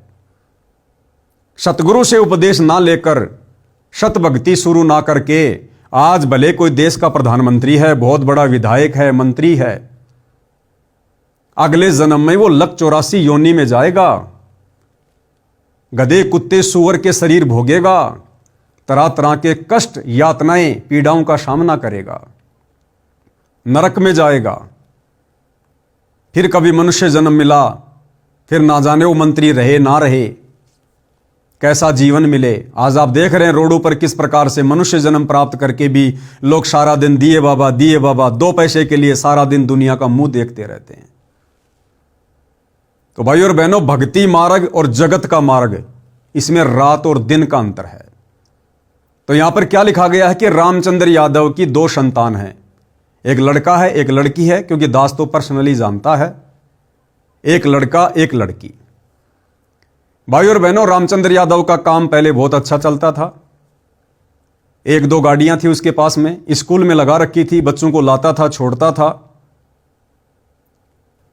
और रामचंद्र यादव ने अपने बच्चों को यह सोचकर अच्छी शिक्षा देनी शुरू की, अच्छे प्राइवेट स्कूल में उनका दाखिला दिलवाया कि ये बच्चे बड़े होकर अच्छी नौकरी लगेंगे। और उन्होंने वैसा ही किया। रामचंद्र यादव ने अच्छी स्कूल में बच्चों का एडमिशन करवाया। लेकिन जब मैं रामचंद्र दास के पास कानपुर कभी कभार जाता था, तो मैं ये भी सुना करता था कि बच्चों की फीस का जुगाड़ हो नहीं पा रहा है। रामचंद्र यादव की इनकम कम है, बच्चों की फीस ज्यादा है। तो दास ने उनको एक आध बार सलाह भी दी थी कि भगत जी, हम भक्ति मार्ग में हैं। आज हमें पता चल गया कि हमारा भविष्य किस चीज में है। आज हमें पता चल गया कि हमने करना क्या है। ये पढ़ाई तो हम असंख्यों जन्मों में पढ़ चुके हैं। ये आप और हमारा पहला मनुष्य जन्म नहीं है। हम असंख्यों मनुष्य जन्म प्राप्त कर चुके हैं। किसी जन्म में हम जज भी रह चुके हैं, देश के राजा भी रह चुके हैं, बड़े बड़े मंत्री और प्रधानमंत्री तक की भी हमने पदवियां प्राप्त की हैं। आज कहां है वो शिक्षा? जिस शिक्षा को प्राप्त करके 15-20 वर्ष तक पढ़ाई करके, माता पिता का पैसा खर्च करके, अपना अनमोल समय बर्बाद करके हमने किसी जन्म में जो पढ़ाई पढ़ी और हम बहुत बड़े वकील बन गए, जज बन गए, और उसके बाद जब हमारी मृत्यु हो गई, हमें अगला जन्म मिला, उस जन्म में हमारे को फिर से पढ़ाई पढ़नी पड़ी। अगला जन्म हमारे को गधे का मिला, कुत्ते का मिला, फिर हमें किसने स्कूल में एडमिशन दिलवाया? तो ये जो शिक्षा है, ये तो केवल यहीं तक 2 टाइम की रोजी रोटी का ही साधन है। और ये गारंटी नहीं है कि यदि आप अपने बच्चों को बहुत अच्छा पढ़ाओगे, लिखाओगे, तो आपके बच्चे बहुत बड़ी नौकरी लग जाएंगे। नौकरी लगना भी उनके भाग्य के ऊपर है, उनकी किस्मत के ऊपर है। आज हमारे देश में लगभग 10 करोड़ बच्चे हर साल डिग्रियां लेते हैं। उनमें से मुश्किल से 10 लाख बच्चे नौकरी लगते हैं, मुश्किल से 10 लाख। बाकी लोग क्या करते हैं भाई? तो गुरुदेव भगवान ने हमें सत्संगों में यही बताया, यही समझाया कि बच्चों, नकली शिक्षा को कम करो और जो असली शिक्षा है, जिससे हमारा भविष्य भी सुधरेगा, जिससे हमें मोक्ष भी मिलेगा, हमारा ये लोक भी सुखी रहेगा, हमारा परलोक भी सुखी होगा, वो आध्यात्मिक शिक्षा हमने ज्यादा पढ़नी है। उस आध्यात्मिक शिक्षा को हमने ज्यादा महत्व देना है। सपोज कीजिए भाई और बहनों, आज रामचंद्र यादव अपने बच्चों को पढ़ा रहे हैं। अब बच्चों को भक्ति मार्ग में भगत होने के बावजूद, संत रामपाल जी का तत्व ज्ञान प्राप्त होने के बावजूद,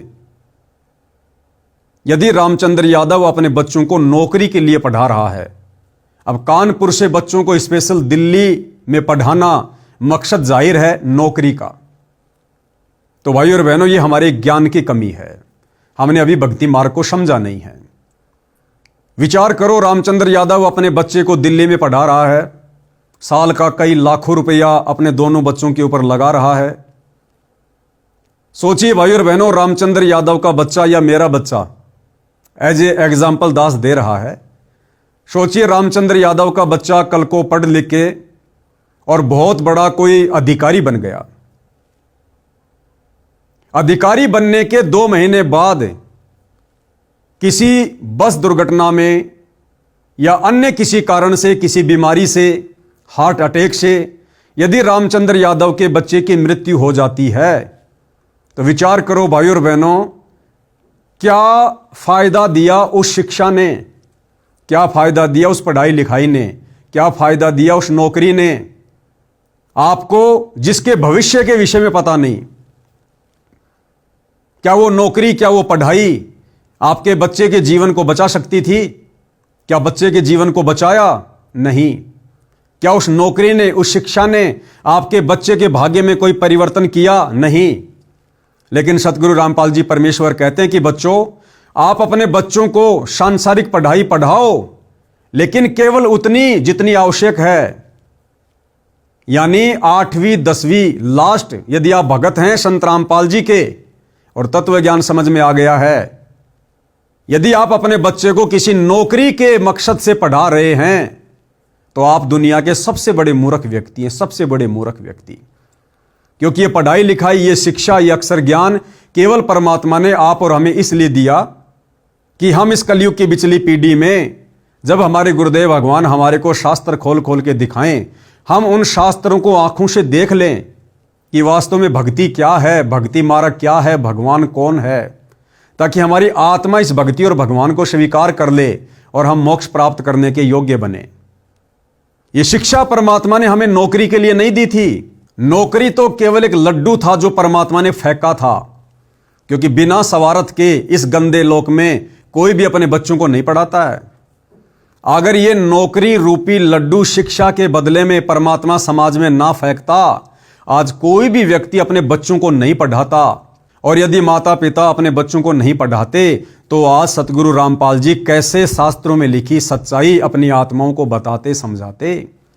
तो नौकरी केवल एक लड्डू के रूप में परमात्मा ने समाज में फेंका, ताकि नौकरी के चक्कर में, नौकरी के लालच में ये माता पिता अपने बच्चों को पढ़ा दें, शिक्षित उनको करवा दें, और ये शिक्षा फिर सतगुरु रामपाल जी के काम आ जाए।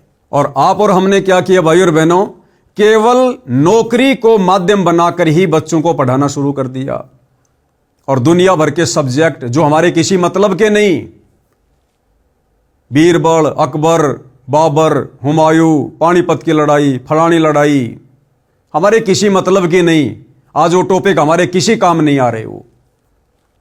तो कहने का मतलब भाई और बहनों, यदि हम भगत हैं संत रामपाल जी के, तत्व ज्ञान समझ में आ रहा है, तो हमने अपने बच्चों को 8वीं 10वीं से ज्यादा नहीं पढ़ाना है। बच्चों को अक्षर ज्ञान हो जाए, थोड़ा बहुत व्यावहारिक ज्ञान हो जाए, बहुत है। अपनी तीनों समय की आरती बच्चा भक्ति बोध हाथ में लेके पढ़ना सीख जाए, समझ जाए। इससे ज्यादा हमने बच्चों को इंजीनियर नहीं बनाना, डॉक्टर नहीं बनाना। हमारा मूल टारगेट क्या है, मूल मकसद क्या है? सतगुरु के ज्ञान को अच्छे से समझकर, मर्यादाओं में रहकर भक्ति करके इस गंदे लोक से बाहर निकलना। हमारा मकसद डॉक्टर बनना, इंजीनियर बनना नहीं है, बड़ी बड़ी कोठी बनाकर अपनी प्रभुता दिखाना नहीं है। गुरुदेव भगवान ने बताया कि ये काम वो करेंगे जो भक्ति नहीं करेंगे। जिसने डॉक्टर बनना है, इंजीनियर बनना है, अधिकारी बनना है, देश चलाना है, ये वो लोग करेंगे जो लोग भक्ति नहीं करेंगे। यदि हमारी बात समझ में आ गई है तो हमने अपनी भक्ति सफल करके इस गंदे लोक से बाहर निकलना है। तो सतगुरु रामपाल जी भगवान ने हमें बताया कि बच्चों को केवल सामान्य शिक्षा दो। नौकरी के मकसद से भगत ने बच्चे को पढ़ाना ही नहीं चाहिए। जगत की सोच और भगत की सोच, इसमें 36 का आंकड़ा होता है, 36 का आंकड़ा। यदि कोई आम जगत का सामान्य व्यक्ति जो संत रामपाल जी के भक्ति विधान से, सत्संगों से अपरिचित है, यदि ये वीडियो देख रहा होगा तो वो यही सोचेगा कि पवनदास तो बड़ा मूर्ख किस्म का प्राणी है, शिक्षा के विरोध में है, नौकरी के विरोध में है। भैया हम शिक्षा के विरोध में नहीं है। संत रामपाल जी का भक्ति मार्ग और आप जैसे जगत वाले भाई बहनों की सोच, इसमें 36 का आंकड़ा है, 36 का आंकड़ा। जब तक आप संत रामपाल जी के सत्संग नहीं सुनोगे, भक्ति मार्ग से परिचित नहीं होगे, आप नहीं समझ पाओगे ये क्या खेल है, ये क्या मैटर है। हमने तो इस गंदे लोक से बाहर निकलना है। हम ठोकर मारते हैं प्रधानमंत्री की पोस्ट को, हम ठोकर मारते हैं डॉक्टर इंजीनियर की पोस्ट को। हम असंख्य मनुष्य जन्म प्राप्त करके डॉक्टर भी रह चुके हैं, इंजीनियर भी रह चुके हैं, प्रधानमंत्री भी रह चुके हैं, लेकिन हमारी गति नहीं हुई, हमारी दुर्गति हुई। क्योंकि परमात्मा की वाणी है, एक हरि की भक्ति बिन राजा गधा होए, माटी लदे कुमार की घास न डाले कोई। इस पृथ्वी का राजा तो छोड़िए, देवताओं का राजा इंद्र भी मरने के बाद में सीधा गधी की योनि में जाता, गधी की योनि में। तो क्या काम आई वो इंद्र की पदवी, वो राजा की पदवी, वो बड़ी बड़ी डिग्रियां हमारे। तो भाई और बहनों, आप और हमने इस पचड़े में बिल्कुल नहीं पढ़ना है। और यदि कोई व्यक्ति पढ़ रहा है और साथ में सतगुरु रामपाल जी का भगत है और मर्यादा में रहकर भक्ति कर रहा है, तो भाई और बहनों, इस मर्यादित भक्ति के कारण सतगुरु रामपाल जी, यदि भगत के भाग्य में मृत्यु होनी है, एक्सीडेंट होना है, परमात्मा उसको भी टाल देगा। तो बताओ कौन सी शिक्षा ज्यादा महत्वपूर्ण है, ये रोजी रोटी वाली, नौकरी पेशे वाली शिक्षा या सतगुरु रामपाल जी की भक्ति वाली आध्यात्मिक शिक्षा? तो आप और हमने तो सतगुरु रामपाल जी वाली आध्यात्मिक शिक्षा को ज्यादा महत्व देना है। अब रामचंद्र यादव के दोनों बच्चे या अन्य बहुत सारे भगत भाई बहन होंगे जो सतगुरु रामपाल जी के भक्ति मार्ग को अच्छे से ना समझकर अपने बच्चों को किताबी कीड़ा बना के रखे हैं। दिन रात उनको कहते हैं पढ़ो पढ़ो पढ़ो, अच्छे नंबर लाओ, नौकरी लगो, नौकरी लगो। अब विचार करो भाई और बहनों, हमने करवाना क्या चाहिए था बच्चों से, हम करवा क्या रहे हैं। ये लास्ट का समय चल रहा है। सतगुरु रामपाल जी ज्यादा दिन के मेहमान नहीं है इस पृथ्वी लोक में। और जिस दिन सतगुरु रामपाल जी के पावन चरण कमल इस पृथ्वी लोक से चले जाएंगे, यानी जिस दिन सतगुरु रामपाल जी लीला समाप्त करके सतलोक चले जाएंगे, उसी दिन से मोक्ष मार्ग बंद, केवल भक्ति मार्ग चलेगा। हजारों साल मनुष्य जन्म प्राप्त करते रहो, भक्ति करते रहो, सुख प्राप्त करते रहो, मोक्ष नहीं मिलेगा। अगर सतलोक जाना है, पूर्ण मोक्ष प्राप्त करना है, तो सतगुरु रामपाल जी की भक्ति मर्यादा में रहकर इस कदर अपने गुरु को प्रसन्न करो कि धरती पर रहते सहते गुरु तुम्हें सतलोक भेज दे। अन्यथा सतगुरु के सतलोक जाने के बाद मोक्ष की उम्मीद मत करना। तो इस ज्ञान को आधार बनाकर हमने बच्चों को क्या शिक्षा दिलवानी थी? आध्यात्मिक शिक्षा। आज उन भगत भाई बहनों के बच्चे, जिन बच्चों को रोजी रोटी के मकसद से, नौकरी के मकसद से वो पढ़ा रहे हैं, बड़ी बड़ी स्कूलों में बड़ी बड़ी कोचिंग करवा रहे हैं, महंगी महंगी फीस दे रहे हैं। अब विचार करो भाई और बहनों, बच्चे क्या पढ़ रहे हैं? बच्चे क्या पढ़ रहे हैं वहां? 10-10, 12-12 घंटे उन कागज के टुकड़ों में अपनी आंखें काली कर रहे हैं। पानीपत की लड़ाई कब हुई, कुरुक्षेत्र की लड़ाई कब हुई, सोमनाथ का मंदिर किसने लूटा, अकबर कौन था, बीरबल कौन था, बाबर कौन था, कौन सी लड़ाई कौन से साल में लड़ी गई।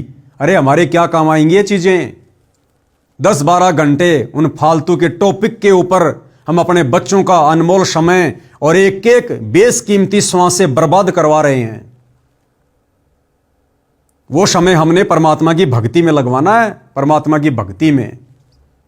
आज आप अपने बच्चों को कह रहे हो बच्चों पढ़ो पढ़ो, और जितना ज्यादा बच्चे उन कागज के टुकड़ों में आंखें काली कर रहे हैं, आप बड़े प्रसन्न होते हैं। मेरा बेटा रोजाना 10 घंटे पढ़ता है, रात को जब आंख खुल जाती है तुरंत पढ़ने में लग जाता है।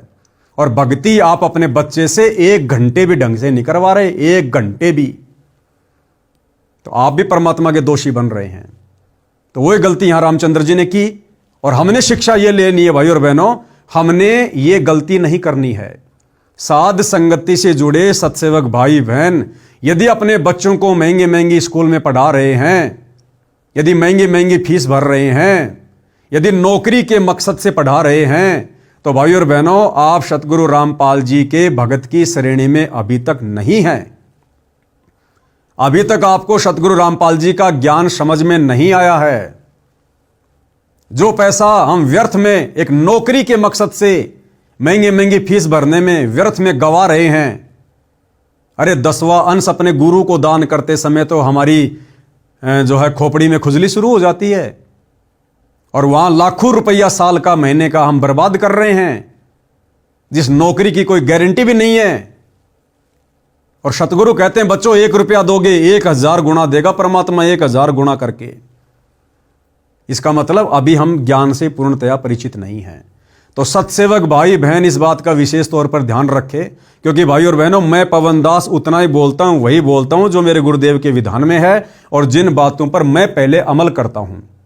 मैंने अपने बड़े लड़के को केवल 10वीं तक पढ़ाया, छोटे लड़के को केवल 7वीं तक पढ़ाया, और मेरे भाई के 2 बच्चे मेरे साथ में रहते हैं। उनकी माताजी की मृत्यु के बाद दोनों बच्चे मुश्किल से 2री या 3री, बस इससे ज्यादा स्कूल में नहीं गए, और अच्छे से पढ़ते हैं, नित्य नियम करते हैं, कोई दिक्कत नहीं है। 12वीं कक्षा का बच्चा भी इतनी अच्छी हिंदी नहीं पढ़ता होगा जितनी अच्छी हिंदी बच्चे मेरे भाई के लड़के जो परमात्मा के भगत हैं, एक लड़का एक लड़की जो वर्तमान में पढ़ रहे हैं और परमात्मा की भक्ति कर रहे हैं, उन कागज के टुकड़ों में स्कूल कॉलेज में जाकर अपनी आंखें खराब नहीं कर रहे।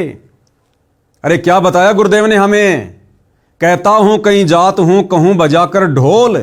ये ढोल बजाने वाली बात क्यों कही परमात्मा ने वाणी में, कि मूर्ख किस्म के प्राणी मेरे सत्संगों को सीरियस नहीं लेते, हल्के में ले रहे हैं।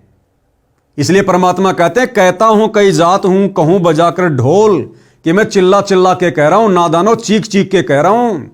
श्वास जो खाली जात है वो 3 लोक का मोल, एक मनुष्य श्वास और 3 लोक से कीमती, पृथ्वी लोक, पाताल लोक, स्वर्ग लोक, इन तीनों लोकों की संपत्ति से ज्यादा कीमती एक मनुष्य की श्वास है। अब सोचिए आप अपने बच्चों को उस नौकरी के लालच में आप कहां लेकर जा रहे हैं, कितना समय और श्वासें बर्बाद करवा रहे हैं। ये समय और श्वासें क्यों दिए थे परमात्मा ने? भक्ति के लिए। आगे चल के रोना पड़ेगा, पछताना पड़ेगा, गया हुआ समय फिर कभी लौटकर वापस नहीं आता। तो यह गलती भाई और बहनों साथ संगति से जुड़े भगत भाई बहनों ने बिल्कुल भी नहीं करनी है। 8वीं 10वीं से ज्यादा बच्चों को मत पढ़ाओ, नौकरी का मकसद अपने दिलो दिमाग से निकाल दो। आने वाले समय में नौकरियां नहीं है, ये तुम्हारी व्यर्थ की पढ़ाई व्यर्थ में जाएगी। ये तुम्हारी डिग्रियां जो आज तुम लेके खुश हो रहे हो, प्रसन्न हो रहे हो, ये डिग्रियां तुम लोगों ने आग के हवाले करनी पड़ेंगी, जलानी पड़ेंगी, फाड़नी पड़ेगी। आने वाला समय युग परिवर्तन 2028 के बाद संत रामपाल जी का है, और संत रामपाल जी के साम्राज्य में, संत रामपाल जी के भक्ति मार्ग में जब पूरे विश्व में केवल उन्हीं का साम्राज्य होगा, तो संत रामपाल जी के साम्राज्य में नौकरियां ये कागज की डिग्रियां देखकर, ये MA, BA, B.Ed, PhD की डिग्रियां देखकर नहीं मिलेंगी। सेवा मिलेगी भगत का आचरण देखकर, भगत का व्यवहार देखकर, भगत की मर्यादा देखकर, भगत का भक्ति धन देखकर। तो भैया आंखें खोल लो। दास पहले भी 2-4 वीडियो बना चुका है इस फर्जी शिक्षा के ऊपर।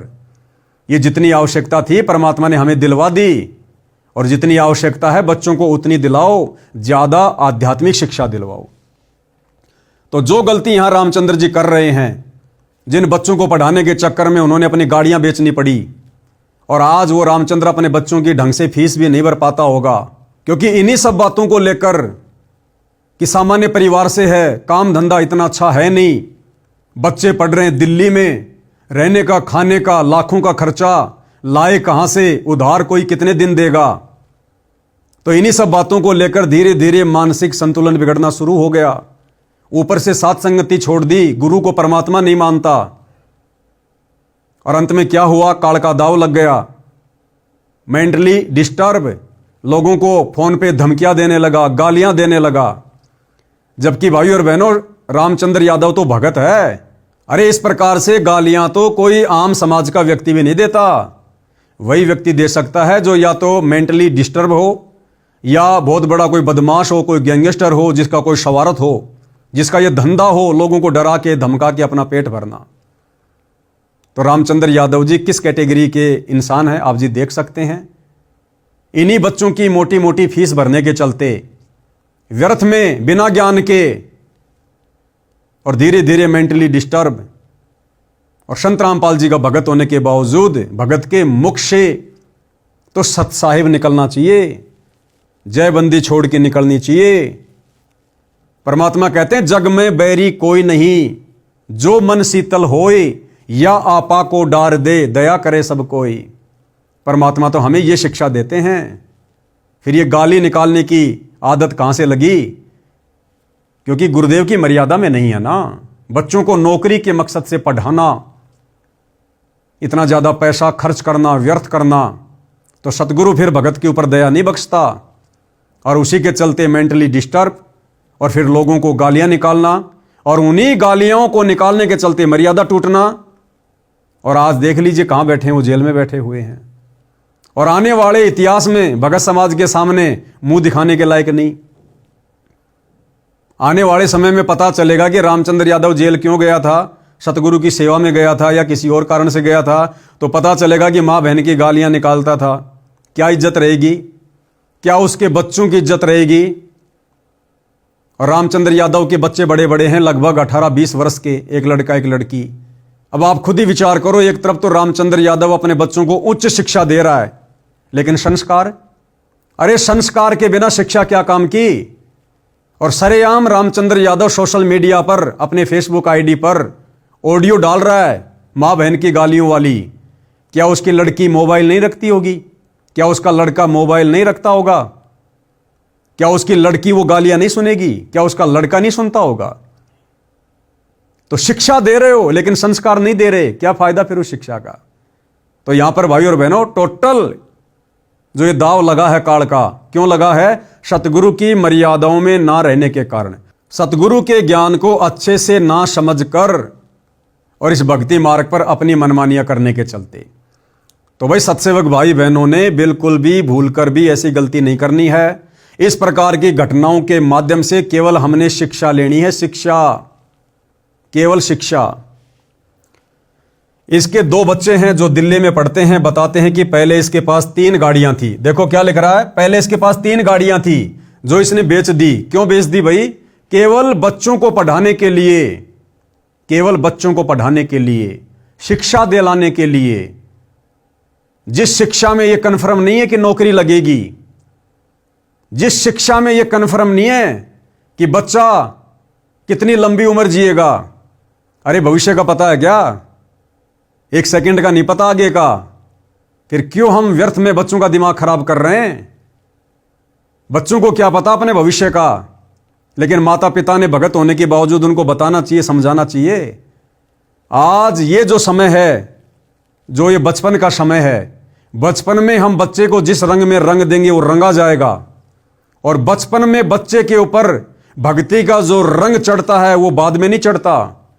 तो आज तो रामचंद्र जैसे भगत अपने बच्चों को रोजी रोटी के चक्कर में, नौकरी के चक्कर में भक्ति से दूर करके, हालांकि नाम भी दिलवा रखा है, लेकिन वो नाम किस काम का, जिस नाम से ज्यादा वो फालतू के, वो कागजी, वो कीड़े बने हुए।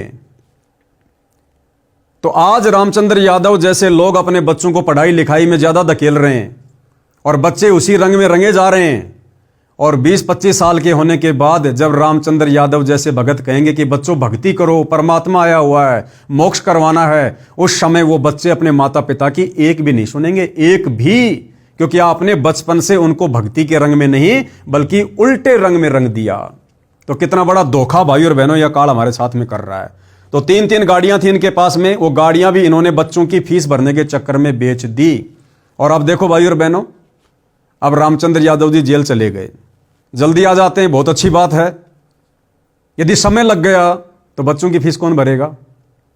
कौन भरेगा बताइए? या तो रामचंद्र यादव के जो घर से हैं, जो बहन जी हैं, या तो अपना सोना बेचो, चांदी बेचो, या उनका जो मकान है वो मकान बेचो। अगर रामचंद्र यादव साल 6 महीने जेल में रह जाते हैं, सपोज करो, उधर बच्चों को तो फीस चाहिएगी ना, बच्चों को तो रहने खाने का खर्चा चाहिएगा ना, वो बेचारी अकेली औरत कहां से लाएगी? भक्ति में आने के बाद रिश्तेदार हमारा कोई सहयोग जो है वो करते नहीं है। भगत समाज में लोग आपको पसंद करते नहीं, क्योंकि आपने सबको मां बहन की गालियां दे रखी हैं। अब वो अकेली औरत इतना खर्चा कहां से उठाएगी? या तो मकान बेचो या अपने जेवरात बेचो, तो क्या फायदा इस शिक्षा का? तो भाई और बहनों, आप और हमने शिक्षा लेकर आगे बढ़ना है। तो पहले 3-3 गाड़ियां थी, वो गाड़ियां इन्होंने बेच दी। अब ई रिक्शा ही कमाई का एकमात्र जरिया है। यूपी में मामले दर्ज हैं। उनको धमकाया जिन्होंने रामपाल का साथ नहीं दिया। मीडिया क्या कह रही है कि रामचंद्र यादव ने उन लोगों को जो प्रशासन में हैं, राजनीति में हैं, उन लोगों को धमकाया जिन लोगों ने करोथा कांड के समय और बरवाला कांड के समय जिनकी सरकार थी, जिन्होंने संत रामपाल जी का साथ नहीं दिया। भाई दे ना दें, जबरदस्ती साथ थोड़े दिलवाएंगे। ये भक्ति मार्ग है, सबके अपने अपने संस्कार काम करते हैं। हम इस प्रकार से लोगों को गालियां दे दे के संत रामपाल जी का समर्थन करवाएंगे क्या? ये कौन से नियम में लिखा भाई? कौन से भक्ति के ज्ञान में लिखा हुआ है? यदि कोई संत रामपाल जी का समर्थन ना करे, कोई संत रामपाल जी को सहयोग ना दे, तो हम लोगों को मां बहन की गालियां दे दे के और संत रामपाल जी का समर्थन करवाएंगे। टोटल परमात्मा के भक्ति और ज्ञान के विपरीत क्रिया। जज्जर पुलिस की पकड़ में आने के बाद आरोपी रामचंद्र यादव ने पुलिस को बताया कि उसने बादली विधायक कुलदीप समेत उन सभी अन्य प्रभावशाली नेताओं और विधायकों को धमकाने का काम किया जो दोहरा मुखौटा पहने हुए हैं। अरे राजनेता तो सदा से दोहरा मुखौटा पहनकर रहते हैं भाई, तुम्हें नहीं पता इस बात का? जब तुम्हें इतना भी नहीं पता तो फिर क्यों भक्ति कर रहे हो? इसीलिए तो संत रामपाल जी हमें राजनीति और राजनेताओं से दूरी बनाकर रहने की शिक्षा देते हैं कि ये किसी के नहीं होते, किसी के भी ये अपने स्वार्थ के होते हैं। राजनेता का हमेशा दोहरा मुखौटा ही होता है। जो दोहरा मुखौटा पहने हुए हैं, रामचंद्र ने कहा कि उन्होंने उन लोगों को धमकाया, चाहे वह कांग्रेस के हों चाहे बीजेपी से, जिन्होंने सही वक्त पर संत रामपाल का साथ नहीं दिया जब उन्हें जेल भेजा जा रहा था। भाई जब संत रामपाल जी के परिवार ने उनका साथ नहीं दिया, फिर बीजेपी के विधायकों से, कांग्रेस के विधायकों से आप जी क्या उम्मीद कर रहे हो? और संत रामपाल जी को आपने क्या समझ लिया? आपने क्या समझ रखा है संत रामपाल जी को? 2 कोड़ी का इंसान, 2 कोड़ी का जीव, मानुष, आम संत। राजनेताओं का समर्थन चाहिए उन्हें। फिर क्या समझा आपने उनकी लीला को, उनके ज्ञान को? अब राजनेताओं के भरोसे आप उनको जेल से निकलवाओगे, उनकी जमानत करवाओगे। उनकी जमानत करवाने के चक्कर में अब आपकी जमानत के लाले पड़ गए। अरे उनको बाहर निकलवाने के चक्कर में आप अंदर चले गए, क्योंकि आप संत रामपाल जी की मर्यादाओं के खिलाफ जा रहे हैं। तो भाई ऐसी गलती ना करो। आपने गुरु बनाया है, किसी ऐरे गहरे व्यक्ति को नहीं, परम शक्ति को, समर्थ को बनाया है। और संत रामपाल जी को जेल से बाहर आने के लिए किसी राजनेता के रहमो करम की जरूरत नहीं है। तो रामचंद्र जी, आपके भी वही विचार हैं जो संत रामपाल जी के परिवार के विचार हैं। संत रामपाल जी का परिवार भी उनको मानुष मानता है, हल्के में ले रहा है, उनको परमात्मा नहीं मानता, और गांव वालों का समर्थन ले लेके उनकी जमानत की उम्मीद कर रहा है। आप रामचंद्र भी वही कर रहे हैं कि राजनेताओं ने संत रामपाल जी का साथ नहीं दिया। तो भाई ये तो गुरु को मानुष मानना है। अब जो व्यक्ति गुरु को मानुष मानेगा तो गुरु का आशीर्वाद सिर से हट जाता है। उसके बाद फिर यही होता है जो हो रहा है। उन्होंने उन लोगों को धमकाया, चाहे वह कांग्रेस के हों चाहे बीजेपी से, जिन्होंने सही वक्त पर संत रामपाल का साथ नहीं दिया जब उन्हें जेल भेजा जा रहा था। तो भाई और बहनों, रामचंद्र जी ने क्या सोचा? और भी बहुत सारे न्यूज के माध्यम से, वीडियोज के माध्यम से न्यूज आई कि रामचंद्र जी ने कुलदीप वत्स को, बादली के विधायक को, इसलिए गालियां दी, बम से उड़ाने की धमकी दी कि आप ही लोगों की सरकार के समय, यानी कांग्रेस सरकार के समय 2006 में करोथा कांड हुआ था, आप लोगों ने संत रामपाल जी का साथ क्यों नहीं दिया? तो भाइयों और बहनों, करोथा कांड हुआ 2006 में और आज 2026 में गालियां निकाली जा रही हैं कुलदीप जी को। कितना लंबा समय हो गया भाइयों और बहनों। अब 2006 के करोथा कांड से बादली के विधायक कुलदीप जी का क्या लेना देना? अरे करोथा कांड से कुलदीप जी का क्या लेना देना? कुलदीप जी का क्या दोष? उस समय ये विधायक थे क्या? मंत्री थे क्या? गुरुदेव ने करोथा कांड का मुख्य दोषी उस समय की कांग्रेस सरकार का मुख्यमंत्री जो भूपेंद्र सिंह हुड्डा था उसको बताया है। और उस समय हुड्डा जी की सरकार में जो विधायक थे, जिस समय करोथा कांड हुआ, उन लोगों ने निर्णय करके सही और गलत का साथ देना था कि क्या सही और क्या गलत है। तो उस समय हुड्डा सरकार में जो विधायक थे कांग्रेस में, भाई वो लोग दोषी हैं जिनके कार्यकाल में, जिनके शासनकाल में एक निर्दोष संत को 22 महीने रोहतक की जेल में रहना पड़ा। तो यदि कोई दोषी है तो उस समय के जो विधायक थे, जो एमएलए थे, जो मंत्री थे, वो लोग दोषी हैं। और संत रामपाल जी ने भी उन्हीं लोगों को दोषी बताया। रामचंद्र जी, आप सत्संग नहीं सुनते क्या? संत रामपाल जी ने भूपेंद्र सिंह हुड्डा को मुख्य दोषी बताया। एक छोटा सा सत्संग आपको सुना देता हूं, क्या कह रहे हैं गुरुदेव भगवान, सुनिए। हम आज भी यही प्रार्थना करते हैं कि एक बार सीबीआई से जांच करा दो। ये मुख्यमंत्री तक अंदर होंगे उस दिन, जिस दिन सीबीआई से जांच हो जाएगी।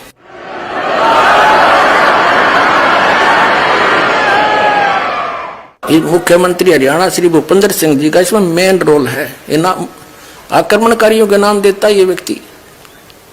तो जिस दिन ये जांच हो जाएगी, इस टाइम तो आवेगा, समय आता है। सदा हमारे बुरे दिन थोड़े रहेंगे, कदे तो सुनेगा हमारी भी दिन होगी परमात्मा। तो बताइए भाइयों और बहनों, कुलदीप वत्स, जिसका ना कोई करोथा कांड से लेना देना, ना उस समय वो विधायक था, उन्हें बेवजह गाली देने का कोई मतलब रामचंद्र जी के द्वारा नहीं निकला।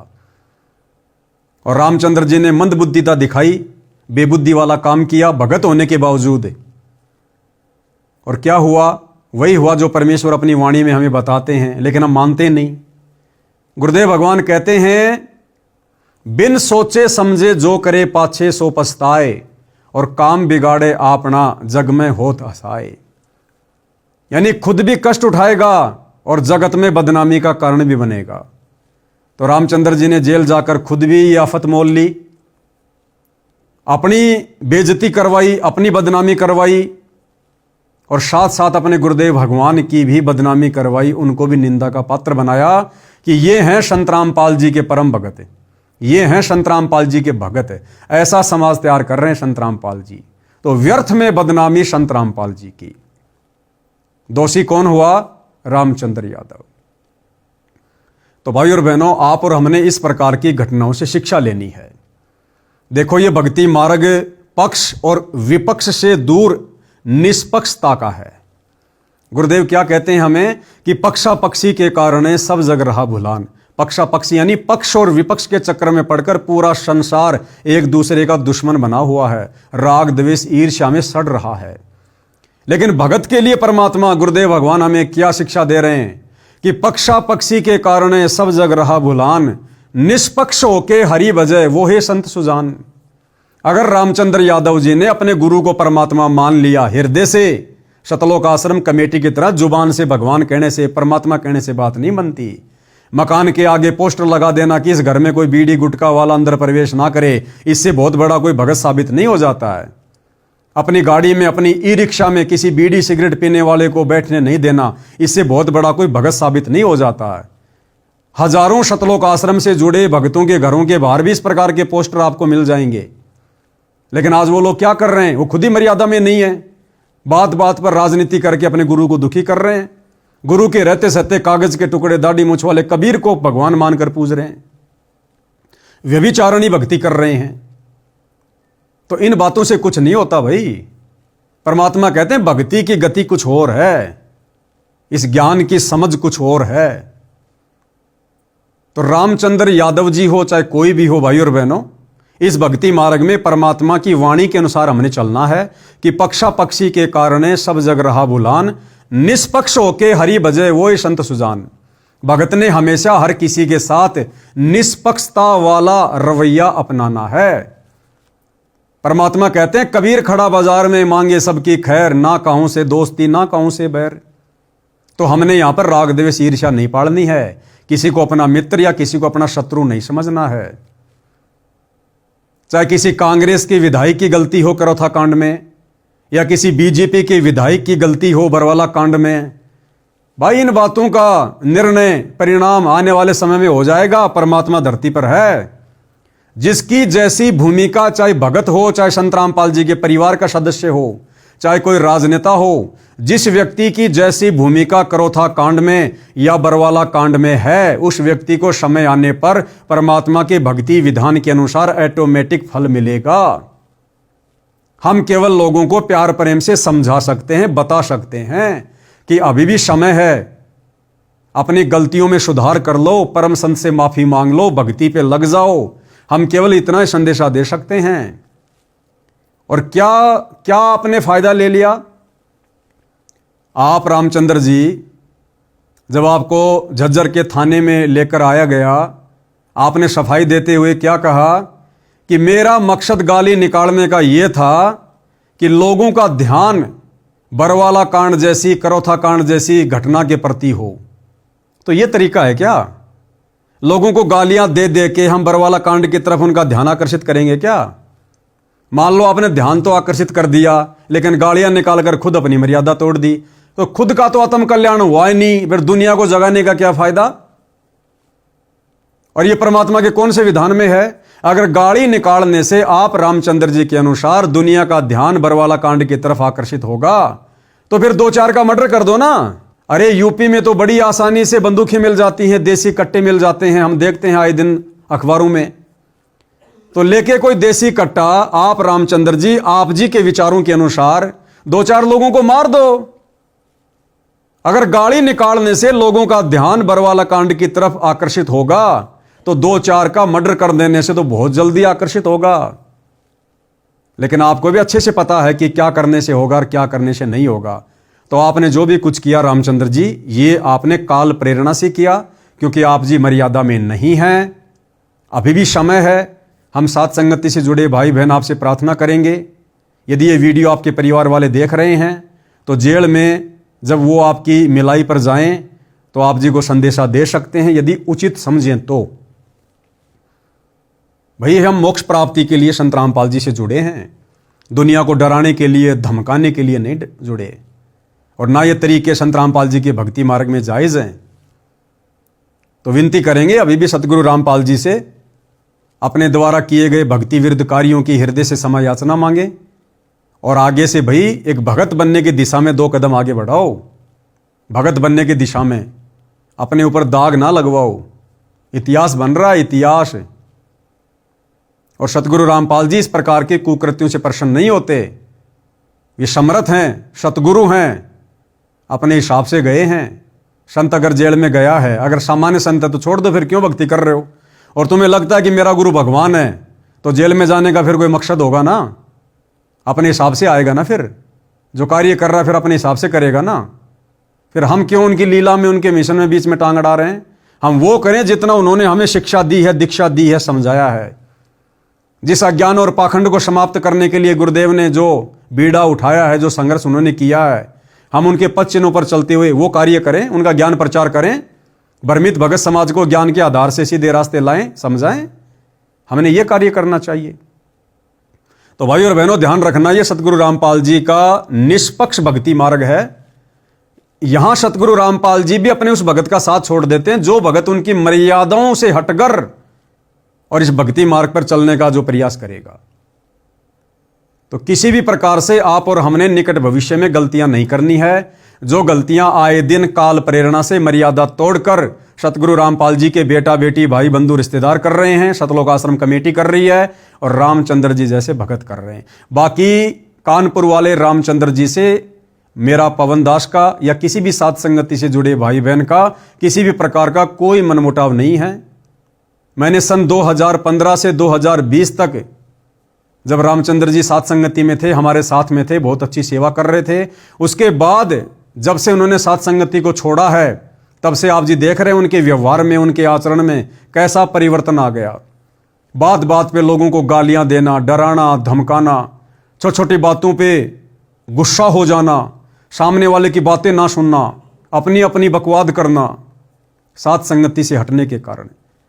तो हम तो फिर से रामचंद्र जी से विनती करेंगे, प्रार्थना करेंगे, भैया वापस मुख्य धारा में आ जाओ, गुरुदेव भगवान से हाथ जोड़ के क्षमा याचना मांग लो। कुछ नहीं रखा इन फालतू की चीजों में।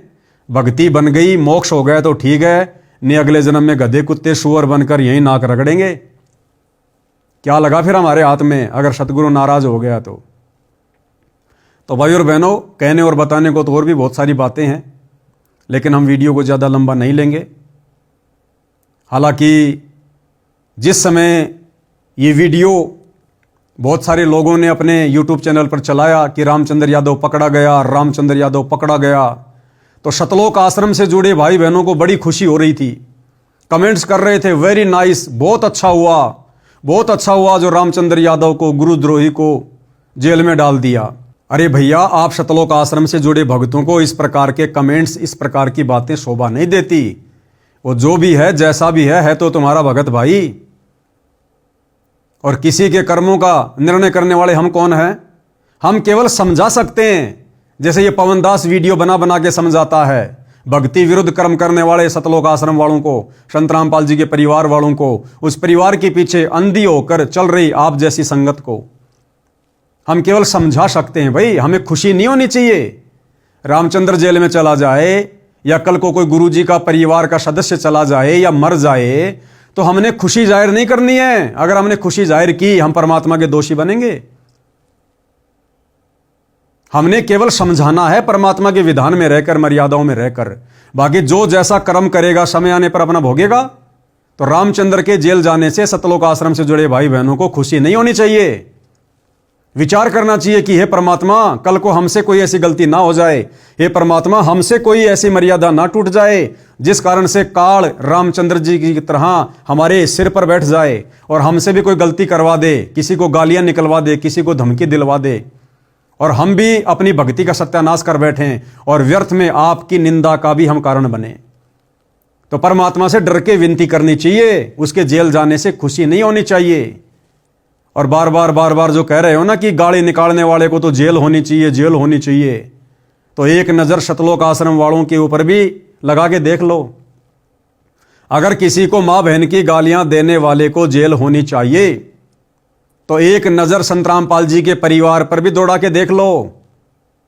मुझ पवन दास को किस किस प्रकार की माँ बहन की भद्दी भद्दी गालियां जो रामचंद्र जी दे रहा था उस विधायक को, वो गालियां संत रामपाल जी के परिवार ने दी हैं, सतलोक आश्रम के कोऑर्डिनेटरों ने दी है। सुना देता हूं आपको एक बार, अगर आप लोग आंख और कान से जो है अंधे और बहरे हो चुके हैं सतलोक आश्रम से जुड़े भाई बहन, तो आपको थोड़ा सा अतीत में लेके जाता हूं। पहले आपको सुनाता हूं उत्तर प्रदेश का स्टेट कोऑर्डिनेटर संजीव हुड्डा और इसी रामचंद्र यादव को किस प्रकार से मां बहन की गालियां देता है। रामचंद्र यादव को कहता है रंडे का बीज। ये शोभा देता है क्या एक सारनामी व्यक्ति को, संत रामपाल जी के एक भगत को, उत्तर प्रदेश के स्टेट कोऑर्डिनेटर संजीव हुड्डा को, जो कई वर्षों से भक्ति कर रहा है, जिसको सारनाम प्राप्त है, जो पूरे उत्तर प्रदेश की संगत को हैंडल कर रहा है, उस व्यक्ति को शोभा देता है किसी को रंडी का बीज कहना। और ना जाने क्या क्या कह रहा है, तेरे पिछवाड़े में ये कर दूंगा, वो कर दूंगा, तेरे को मैं मुर्गा बना के ये कर दूंगा। तो सुन लो भाई सतलोक आश्रम से जुड़े भाई बहनों, अगर किसी को मां बहन की गाली देने वाले को जेल होनी चाहिए, और रामचंद्र जी की जेल से यदि आप इस प्रकार से खुश हैं, तो भाई फिर आपने संजीव हुड्डा को भी जेल में भेजने की तैयारी करनी चाहिए। उसको फोन करना चाहिए कि तू नालायक आदमी है, गाली निकालना अच्छी बात नहीं है, गाली निकालने वाले को जेल होनी चाहिए। तो एक बार संजीव हुड्डा जी की ये ऑडियो सुन लीजिएगा। हेलो, संजीव हुड्डा जी साहब। कौन भाई? कानपुर से रामचंद्र दास। हाँ सुना भाई। 18 तारीख को लखनऊ में क्या कर रहे हैं भगत जी? क्या करना है? क्या करना है? हाँ मैसेज पूरे देश में डाला तो बताइए ना 18 तारीख को आप क्या कर रहे हो भगत जी। यूपी के स्टेट कोऑर्डिनेटर हो तो आप जवाब दो ना भगत जी। भक्तों को देते हैं भाई जवाब। अरे भक्तों को देते हैं। रामचंद्र सुधर जा, कुछ नहीं रखे इंतजाम। अरे आप हम सुधरे या ना सुधरे, आप इसका जवाब दो हाँ। कि आप 18 नवंबर को अरे कौन सा सुधार। लखनऊ में। अरे मैं सुधार दूंगा ना फिर। अरे मान जा। तुम क्यों सुधारने क्यों नहीं आ रहे हो, आ जाओ ना सुधारने के लिए। अरे मान जा, रामचंद्र कुछ नहीं रखा। दास कभी नहीं मानेगा, तुम्हारे जैसे गद्दारों से हाँ? संपर्क करता रहेगा। और आप जवाब दो ना, दुनिया की बातें छोड़ो, आप ये जवाब दो 18 नवंबर को लखनऊ में क्या कर रहे हो संजीव हुड्डा जी। ये धमकियां देना छोड़ दो। अरे फालतू बकवास मत ना अरे करे, 18 मान जा। नवंबर को क्या कर रहे हो तुम लखनऊ में, ये पहले बताओ ना भगत जी। फालतू बकवास छोड़ो। अरे मान जा रामजादे, मान जा। अरे नहीं मानूंगा, तुम जैसे लोगों को हाँ? नहीं मानूंगा। ये गालियां तुम देते रहो। मैं डंडा दे दूंगा। 18 नवंबर को तुम क्या कर रहे हो ये पहले बताओ संजीव हुड्डा जी, यूपी स्टेट कोऑर्डिनेटर। ये गालियां देना बंद कर। मुर्गा बना कर मारूंगा रोड पर, ध्यान अरे रखिए इस 18 बात नवंबर का। को तो लखनऊ में क्या कर रहा है, तुम क्या अरे मुर्गा तेरे- बनाओगे? तुम तो कानपुर नहीं तेरा आओगे मुर्गा- चक्कर दिखाने। तेरा मुर्गा बना कर मारूंगा, ध्यान रखिए इस बात का। अरे ठीक है। रामपाल जी महाराज के वास्तव में शिष्य हो। ध्यान रखिए, सुन तूने लो। बहुत नुकसान कर ली, तूने बहुत बकवास कर ली है। संजीव हुड्डा जी अगर अरे वास्तव तुम बहुत, अरे साले का कान पर मारूंगा, रामजादा बकवास करे। अगर संजीव हुड्डा जी आप चंकी मारेगा रामपाल जी केला। महाराज के वास्तव में शिष्य हो तो आप कानपुर आकर के चंकी मुझे मारेगा मैंने किसे? ढोकले की औलाद हो आप। साले रंडी के बीच अरे रामजादे। बहुत यही परमात्मा ने ज्ञान दिया है ना, यही परमात्मा ने ज्ञान दिया है संजीव हुड्डा जी। इतने यूपी के कितने बाप है तेरे? हाँ? अरे कितने 18 बाप- नवंबर कौन से को बाप क्या की कर औलाद रहे हो है? लखनऊ में कुकर्म। अरे अरे आजा रामचंद्र संजीव यार। हुड्डा जी 18 नवंबर को क्या कर रहे हो तू बताइए अपनी ना। मान, अरे मान जा, मगर रामचंद्र कुछ नहीं रखा। अरे समझ गया? तू जैसे गालीबाजों के लिए परमात्मा ने इसलिए हम जैसे नीचों खड़ा किया है। तुम जैसे तेरी माँ का कुकर्म लोग- तो पूरे तेरी- देश को लूट रहे हो। सुन, ओए वो तेरी माँ का लोग छतपाल बैठा, उसने उसका थड़ पाड़ दे। ठीक, हमने सब नाक देगी करा वो। तेरी माँ बहना ना एक करा वो तुमने क्या छतपाल गाली मेरे दी ढोल थी? पे। संजीव हुड्डा जी तुमने क्या गाली दी थी, तू भूल गया? तूने क्या गाली दी, अभी क्या गाली दे रहा है? अभी क्या गाली? तुम तो छतपाल परमात्मा मेरे के करीब ढोल, हो। तेरी माँ ने भी आगे की करे, तेरी बहन ने भी आगे की करे। समझ गया? हाँ, तो और उसके नीचे जाकर लगा लो अपनी माँ ने। हाँ रामजादो। अरे संजीव हाँ? हुड्डा जी बहुत सही। अरे वो छतपाल तेरा जीजा। संजीव हुड्डा जी 18 छतपाल नवंबर तेरा को क्या जीजा कर रहे हो? मेरे ढोल। अपनी अपनी बाप की औलाद हो ना, कानपुर आ जाना। कानपुर आना, अपनी बाप की औलाद होना संजीव हुड्डा जी। तेरा जीजा संजीव कानपुर हुड्डा में जी, है। ढोकले की औलाद होगी तो तुम कानपुर नहीं आओगे, तेरा- नहीं मिलोगे। अरे तेरी माँ की तेरा जीजा कानपुर में है। अरे संजीव हुड्डा जी बोल लो और बोल लो। अरे तेरा जीजा है, बोल। तुम जैसे नीच लोग सामने आओ ना, चोर कितने क्यों भाग रहे हो? वो तेरी माँ का लोग छतपाल क्या कर रहा है? मेरी पूरे देश में ऑडियो जाएगी, तूने क्या गालियां दी थी, अमित ने क्या गाली दी थी, भूल गया? वो तेरा पापा छतपाल मेरे वाला। ये उत्तर प्रदेश का स्टेट कोऑर्डिनेटर संजीव हुड्डा महागालीवाद जो तेरा पापा- गालियां दे रहा है, इसको तेरा- अभी शर्म नहीं तेरा- आती। ये भगत नहीं है, अरे ये देश का दुश्मन है। ये संत रामपाल जी महाराज को जेल में डाल रखा है। ये भक्तों का कर्म खराब करवा रहा है। कोई भी भगत लखनऊ ना जाए। इस संजीव हुड्डा जी की ऑडियो सुनिए पूरे देश के भक्तों। इस संजीव हुड्डा जी के दास ने प्यार से पूछा कि 18 नवंबर को लखनऊ क्या कर रहा है, गालियां दे रहा है। अरे तेरा बाप छतपाल मेरठ वाला क्या कह रहा है? बहुत सही। तूने क्या तेरी गाली? माँ का लोग छतपाल है। अरे तो सतपाल से पूछ जा करके ना, तू तो सतपाल से भी बड़ा हो गया ना। तेरी माँ का लोग छतपाल पे तो पूछ ले। हाँ यही गाली देता रहे। संजीव हुड्डा जी 18 नवंबर को क्या कर रहे हो लखनऊ में, गुंडे? संजीव हुड्डा जी महागुंडे। तो सुन लिया भाई और बहनों आपने संजीव हुड्डा जी के वचन। तो क्या संजीव हुड्डा जी को जेल नहीं जाना चाहिए? क्या संजीव हुड्डा से सवाल जवाब नहीं करने चाहिए? यदि रामचंद्र को जेल होने पर शतलोक आश्रम से जुड़े जो भाई बहन खुशी जाहिर कर रहे हैं कमेंट्स में, यदि आप वास्तव में संत रामपाल जी के भगत हैं और आपका कोई दीन धर्म है, यदि आपकी जुबान है, तो संजीव हुड्डा को फोन करके बताओ कि भैया तू भी बाहर संगत में रहने का अधिकारी नहीं है, तेरे को भी जेल में जाना चाहिए, तू भी निकम्मा आदमी है, तू भी संत रामपाल जी का भगत कहलाने का अधिकारी नहीं है। और इसकी नो एंट्री कराओ, इसके नाम का पीला पर्चा निकलवाओ, अगर आप सच्चे भगत हो तो। यदि आप ऐसा नहीं करते हो और केवल रामचंद्र को जेल होने पर खुशी जाहिर कर रहे हो तो आप निकम्मे भगत हो, निकम्मे दोगले भगत हो। आपकी रहनी और करनी में रात दिन का अंतर है, आप भक्ति की योग्य नहीं है। फिर दूसरी ऑडियो सुनाता हूं आपको। देशराज जो कि वर्ल्ड कोऑर्डिनेटर है, संत रामपाल जी की संगत में जितने भी कोऑर्डिनेटर हैं उन सबका सरदार, वर्ल्ड कोऑर्डिनेटर देशराज मान, जो वर्तमान में उत्तर प्रदेश का श्यामली आश्रम संभाल रहा है, वो देशराज मुझ पवन दास को फोन करके धमकी देता है, गालियां देता है और कह रहा है मैं तेरी छोरी को, मैं तेरी लड़की को कोठे पे बैठा दूंगा। देशराज कह रहा है वर्ल्ड कोऑर्डिनेटर मुझ पवन दास को कि तेरे मुंह में मुतूंगा और तेरी लड़की को, तेरी छोरी को कोठे पे बैठा दूंगा, और मां बहन की गालियां दे रहा है। एक बार ये भी सुन लो भाई साहब, सुनिए। Hello hello hello. हाँ लिया, हेलो। हाँ जी, कौन बोल रहे हो? कौन बोल रहे हो? कौन बोल रहे हैं? तेरा बाप बोल रहा हूँ।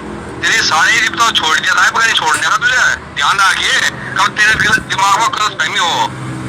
कौन बोल रहे हो बड़े भैया? बच्ची निमठम्मा और ये सब ठम्मा उठ में बहनचोद, तू बड़ा बड़ा लैंडलॉर्ड है क्या? अरे यार, गाड़ी थोड़ी निकालते हो भाई साहब ऐसे। नहीं गाड़ी नहीं निकालते, तू ये काम क्यों कर रहा तू? हाँ मेरी फोटो लगाकर बदतमीजी भेज रही है मुझे। भाई साहब, आप अपने आप को परम संत रामपाल जी महाराज जी का शिष्य कहते हो और आप गालियां निकाल रहे हो, कैसे भगत हो आप? तू कौन होता है मेरे सब पूछने वाला? पूछने वाला क्यों नहीं होता हूँ मैं? जो गाली निकालेगा उससे सवाल जवाब नहीं किया जाता क्या? अरे तू फोटो कैसे डाल रहा मेरे? फोटो डालूंगा, 1000 बार डालूंगा, 100 बार डालूंगा। अब के बाद तेरे मुंह में मुद्दों में ध्यान रखिए और डाल तो इनका फोटो। मुंह में मुतोगे? ध्यान रख, मुंह में मुतोगे क्या? कौन है वो? दिखे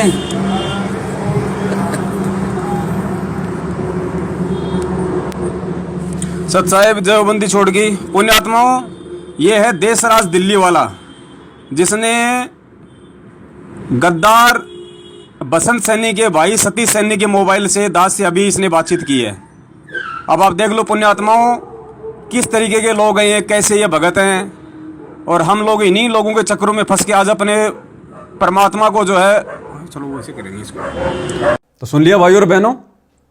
अब यदि आप लोग जो रामचंद्र जी को जेल होने पर खुशी जाहिर कर रहे हैं कमेंट्स में, अगर आप सच में संत रामपाल जी के सच्चे भगत हैं, यदि आपका कोई दीन धर्म है, तो इस देशराज को क्या कहोगे आप? है तुम्हारी हिम्मत इसको फोन करके बोलने की कि तू निकम्मा आदमी है, तू भी रामचंद्र जैसा ही है? है तुम्हारी हिम्मत बोलने की? किसी की हिम्मत नहीं है तुम सतलोक आश्रमों से जुड़े भक्तों की हिम्मत, जो संत रामपाल जी के परिवार को कह के देशराज के नाम का पीला पर्चा निकलवा दो, देशराज की नो एंट्री करवा दो, देशराज को गुरुद्रोही घोषित करवा दो कि ऐसा व्यक्ति किसी आश्रम का संचालन करने का अधिकारी नहीं हो सकता, ऐसा व्यक्ति वर्ल्ड कोऑर्डिनेटर की पोस्ट पर रहने का अधिकारी नहीं हो सकता। लेकिन तुम्हारी हिम्मत नहीं है, क्योंकि आप लोग राग द्वेष ईर्ष्या में सड़ रहे हो, राग द्वेष ईर्ष्या में, जो इस भक्ति मार्ग में नहीं चलता है। आगे सुनाता हूं आपको। संत रामपाल जी के परिवार का मुख्य व्यक्ति, संत रामपाल जी के भाई महेंद्र का लड़का अमित, यानी संत रामपाल जी का सगा भतीजा अमित, और कैसे मुझ पवन दास को मां बहन की गालियां दे रहा है।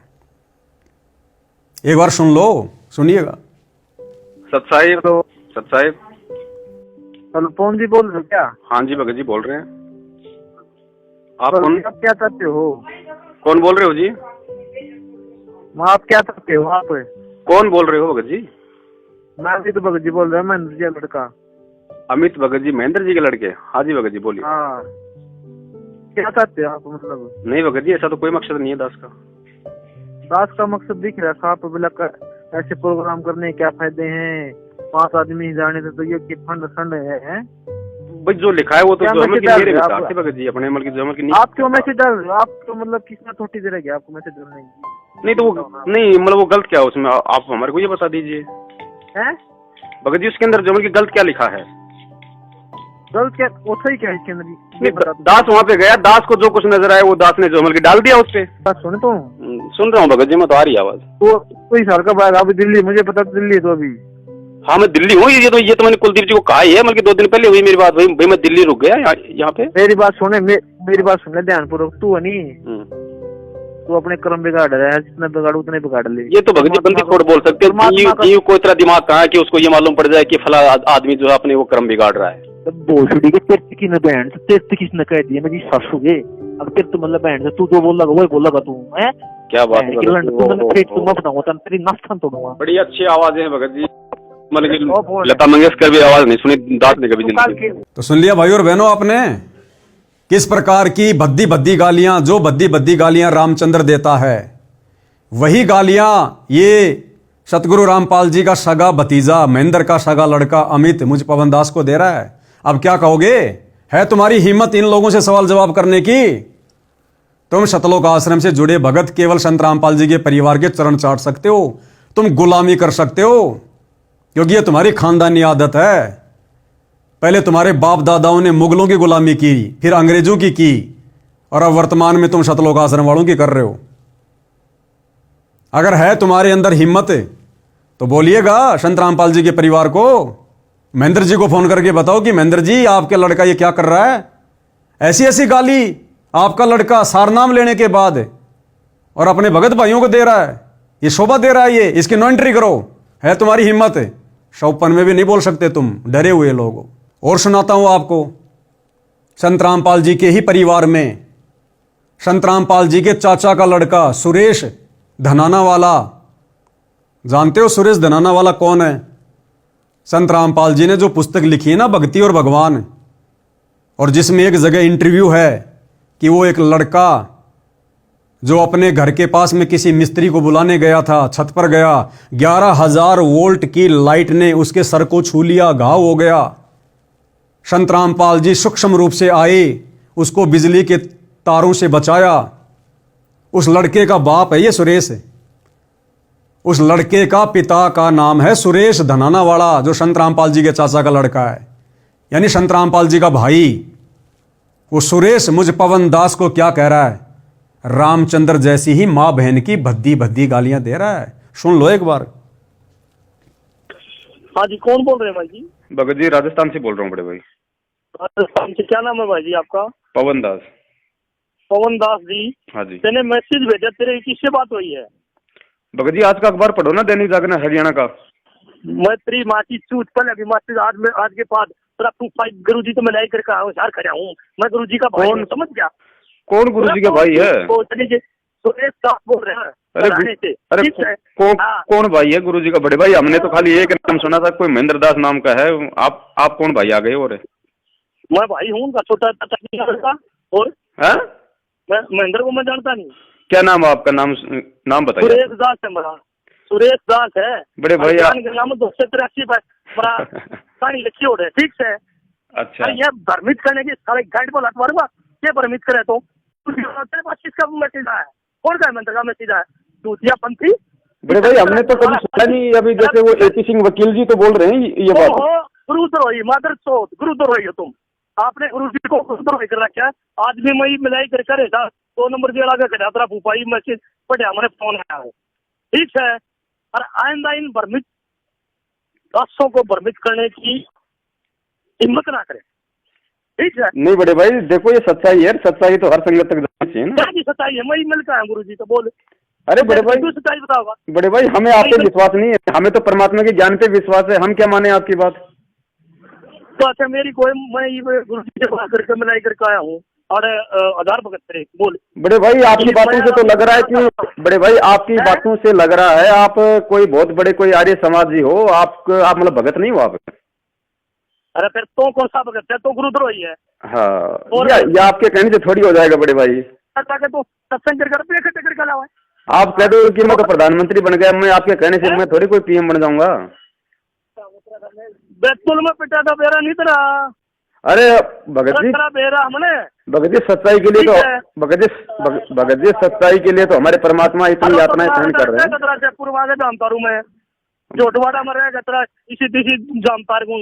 बड़े भाई बड़े भाई आप लोगों का जो ये षड्यंत्र है ना, ये ज्यादा दिन नहीं चलने वाला है, ज्यादा दिन नहीं चलेगा ये आप लोगों के जो मुख से आप लोगों के मुख से जो ये वर्ड निकल रहे हैं ना, इसका मतलब है आप लोग मतलब बहुत भयंकर मतलब परिस्थिति में और अपने आप को बचाने के लिए आर्य समाजियों से मिलकर सारा ये षड्यंत्र कर रहे हो आप। चल ठीक है, तूने तो कर लिया होगा ने, तूने तो बढ़िया कर दिया। हम तो कर रहे हैं मालिक की दया से, जैसे परमात्मा करवा रहे हैं ज्ञान आधार से नहीं। तू कर रहा तो गुरुद्रोही कर रखा, गुरु जी ने तेरे को गुरुद्रोही का नाम दर्जा देकर काट रखा नाम। चलो ठीक है बड़े भाई, और भी भाइयों के फोन आ रहे हैं, क्योंकि बहुत सारे भाइयों के फोन आ रहे हैं, सबको ये सच्चाई बतानी है। सब साहेब चलने की जरूरत नहीं है, सच्चा है। तो सुन लिया भाई और बहनों, अरे दूसरों की जेल पर खुश होने से पहले शतलोक आश्रम वालों को भी जाके देख लिया करो, अपने कुकर्मों को भी देख लो। अब तुम्हारी हिम्मत है इन लोगों को कहने की, तुम शौपन में भी नहीं कह सकते तुम, और जिनमें इतनी हिम्मत नहीं है वो मोक्ष क्या खाक प्राप्त करेगा।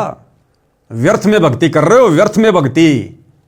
ये दोगला रवैया, दोगला आचरण, ये संत को शोभा नहीं देता। ये दोहरा मुखौटा है, दोहरा मुखौटा। परमात्मा ने कबीर सागर में बताया कि मेरे भक्ति मार्ग में जो व्यक्ति पक्षपात करेगा, वो चाहे मेरे परिवार का हो चाहे मेरे वचन का भगत हो, वो कभी भी मोक्ष प्राप्त नहीं करेगा। आप शतलोक आश्रम वाले, संत रामपाल जी के परिवार वाले और संत रामपाल जी के परिवार के चरण चाटने वाले लाखों भगत, आप सब दोहरा मुखौटा पहने हुए हैं। आप लोगों की करनी कथनी में रात दिन का अंतर है। करनी तज कथनी कथ है, अज्ञानी दिन रात, कुत्ते ज्यों भौंकत फिर सुनी सुनाई बात है। तो गाड़ियां अकेले रामचंद्र जी ने नहीं निकाली हैं। रामचंद्र जी ने तो अब 2 महीने से गाड़ियां निकाली हैं, जिनका हम लोग बिल्कुल समर्थन नहीं करते। लेकिन संत रामपाल जी के परिवार ने तो वर्षों पहले ऐसी ऐसी रामचंद्र जी से भी भयंकर भयंकर गाड़ियां निकाल रखी हैं। तो इनके विषय में जरा सोच लेना, विचार कर लेना। भगत हो तो भगत बनो, अगर नहीं हो तो समझो इस ज्ञान को अच्छे से, इस मार्ग को समझो, मिशन को समझो। संत रामपाल जी के परिवार के इन्हीं कुकर्मों के चलते, इनकी ऐसी हरकतों के चलते ये बरवाला कांड हुआ। और संत रामपाल जी अब इस गंदगी को, अपने परिवार रूपी गंदगी को, कोऑर्डिनेटर रूपी गंदगी को, और संगत में जो गंदगी है जो उनके ज्ञान को नहीं समझ पाई, इस गंदगी को वो परमात्मा हिसार जेल में बैठकर इस अग्नि परीक्षा के समय में धीरे धीरे साफ कर रहा है। आप लोग ढूंढने से भी दिखाई नहीं दोगे आने वाले समय में इस भक्ति मार्ग पर, यदि समय रहते नहीं संभले और साध संगति से नहीं जुड़े तो भाई और बहनों, आज का ये वीडियो बनाने का मेरा मकसद था कि साध संगति से जुड़े भाई बहन इन घटिया लोगों की घटिया हरकतों को देखकर, वो चाहे संगत का आम भगत हो, चाहे संत रामपाल जी के कोई परिवार का कोई सदस्य हो, आप और हमने शिक्षा लेनी है। आप और हमने इन जैसी घटिया करतूतें काल प्रेरणा से नहीं करनी है। अपने गुरुदेव को नाराज होने का मौका नहीं देना है। और आम संगत वालों से प्रार्थना है, भाई संभल जाओ, सुधर जाओ, सत का साथ दो, साथ संगति से जुड़ जाओ, अन्यथा 2028 युग परिवर्तन का समय है। अनाज के दाने को तरस जाओगे। अनाज के दाने को ध्यान रखना, ये निर्मोही परमात्मा है, ये किसी का सगा नहीं है। कहीं तुम सोच रहे हो कि हम तो गुरु जी के परिवार वालों के पैर पकड़ के बैठे हैं, उनके चरणों में बैठे हैं, हमारा उद्धार हो जाएगा। आने वाले समय में गुरु जी के परिवार के पैर ढूंढने से भी नहीं मिलेंगे, फिर तुम कहां जाओगे। और रामचंद्र जी से पुनः निवेदन है, भैया हमारा आप जी से कोई किसी प्रकार का द्वेष नहीं है, हमारा साथ संगति वालों का तो हो ही नहीं सकता, क्योंकि हम तो अपने गुरुदेव के वचनों पर चलते हैं, उनके मर्यादाओं में चलते हैं। तो आप जी से निवेदन है, विनती है, आपने कुलदीप जी को गालियां निकालकर धमकाकर गलती की है, परमात्मा का विधान तोड़ा है। और यदि आप इसके लिए विधायक जी से माफी मांगते हैं तो इसमें आपको कोई परहेज नहीं होना चाहिए, क्योंकि आपने गलती की है।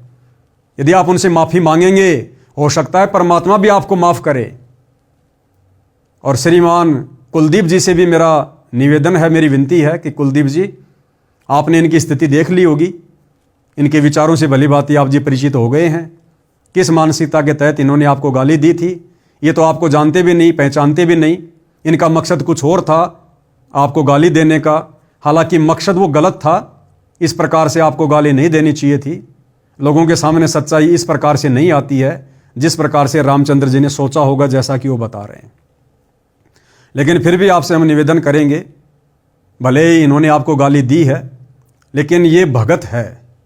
ये उन भक्तों से लाख गुना अच्छा है जो ब्रह्मा विष्णु महेश की भक्ति करते हैं, क्योंकि ये सत भक्ति कर रहा है, सच्चे गुरु की शरण में है। यदि आप इसको माफ़ कर देते हैं और यदि आप इसकी जमानत, जो भी आपकी कानूनी प्रोसीजर है, आपके द्वारा थोड़ी बहुत ढिलाई बरतने से यदि जल्दी इसकी जमानत हो जाती है, दोबारा अपने परिवार को संभाल लेगा, तो कहीं ना कहीं थोड़ा बहुत जो पुण्य है, जो क्रेडिट है, वो संत रामपाल जी की तरफ से आप जी की झोली में भी डाला जाएगा। बस हम केवल इतना ही निवेदन कर सकते हैं, इससे ज़्यादा हम किसी के दुश्मन नहीं, हम किसी के मित्र नहीं हैं। हमने अपनी खुद की मर्यादा बचानी है, अपनी भक्ति करनी है। तो भाई और बहनों, आज की वीडियो में केवल इतना ही। मेरे शब्दों में किसी प्रकार से कोई त्रुटि हो, सभी से कान पकड़ के माफ़ी मांगता हूँ। बंदी छोड़ सतगुरु रामपाल जी परमेश्वर जी की जय हो।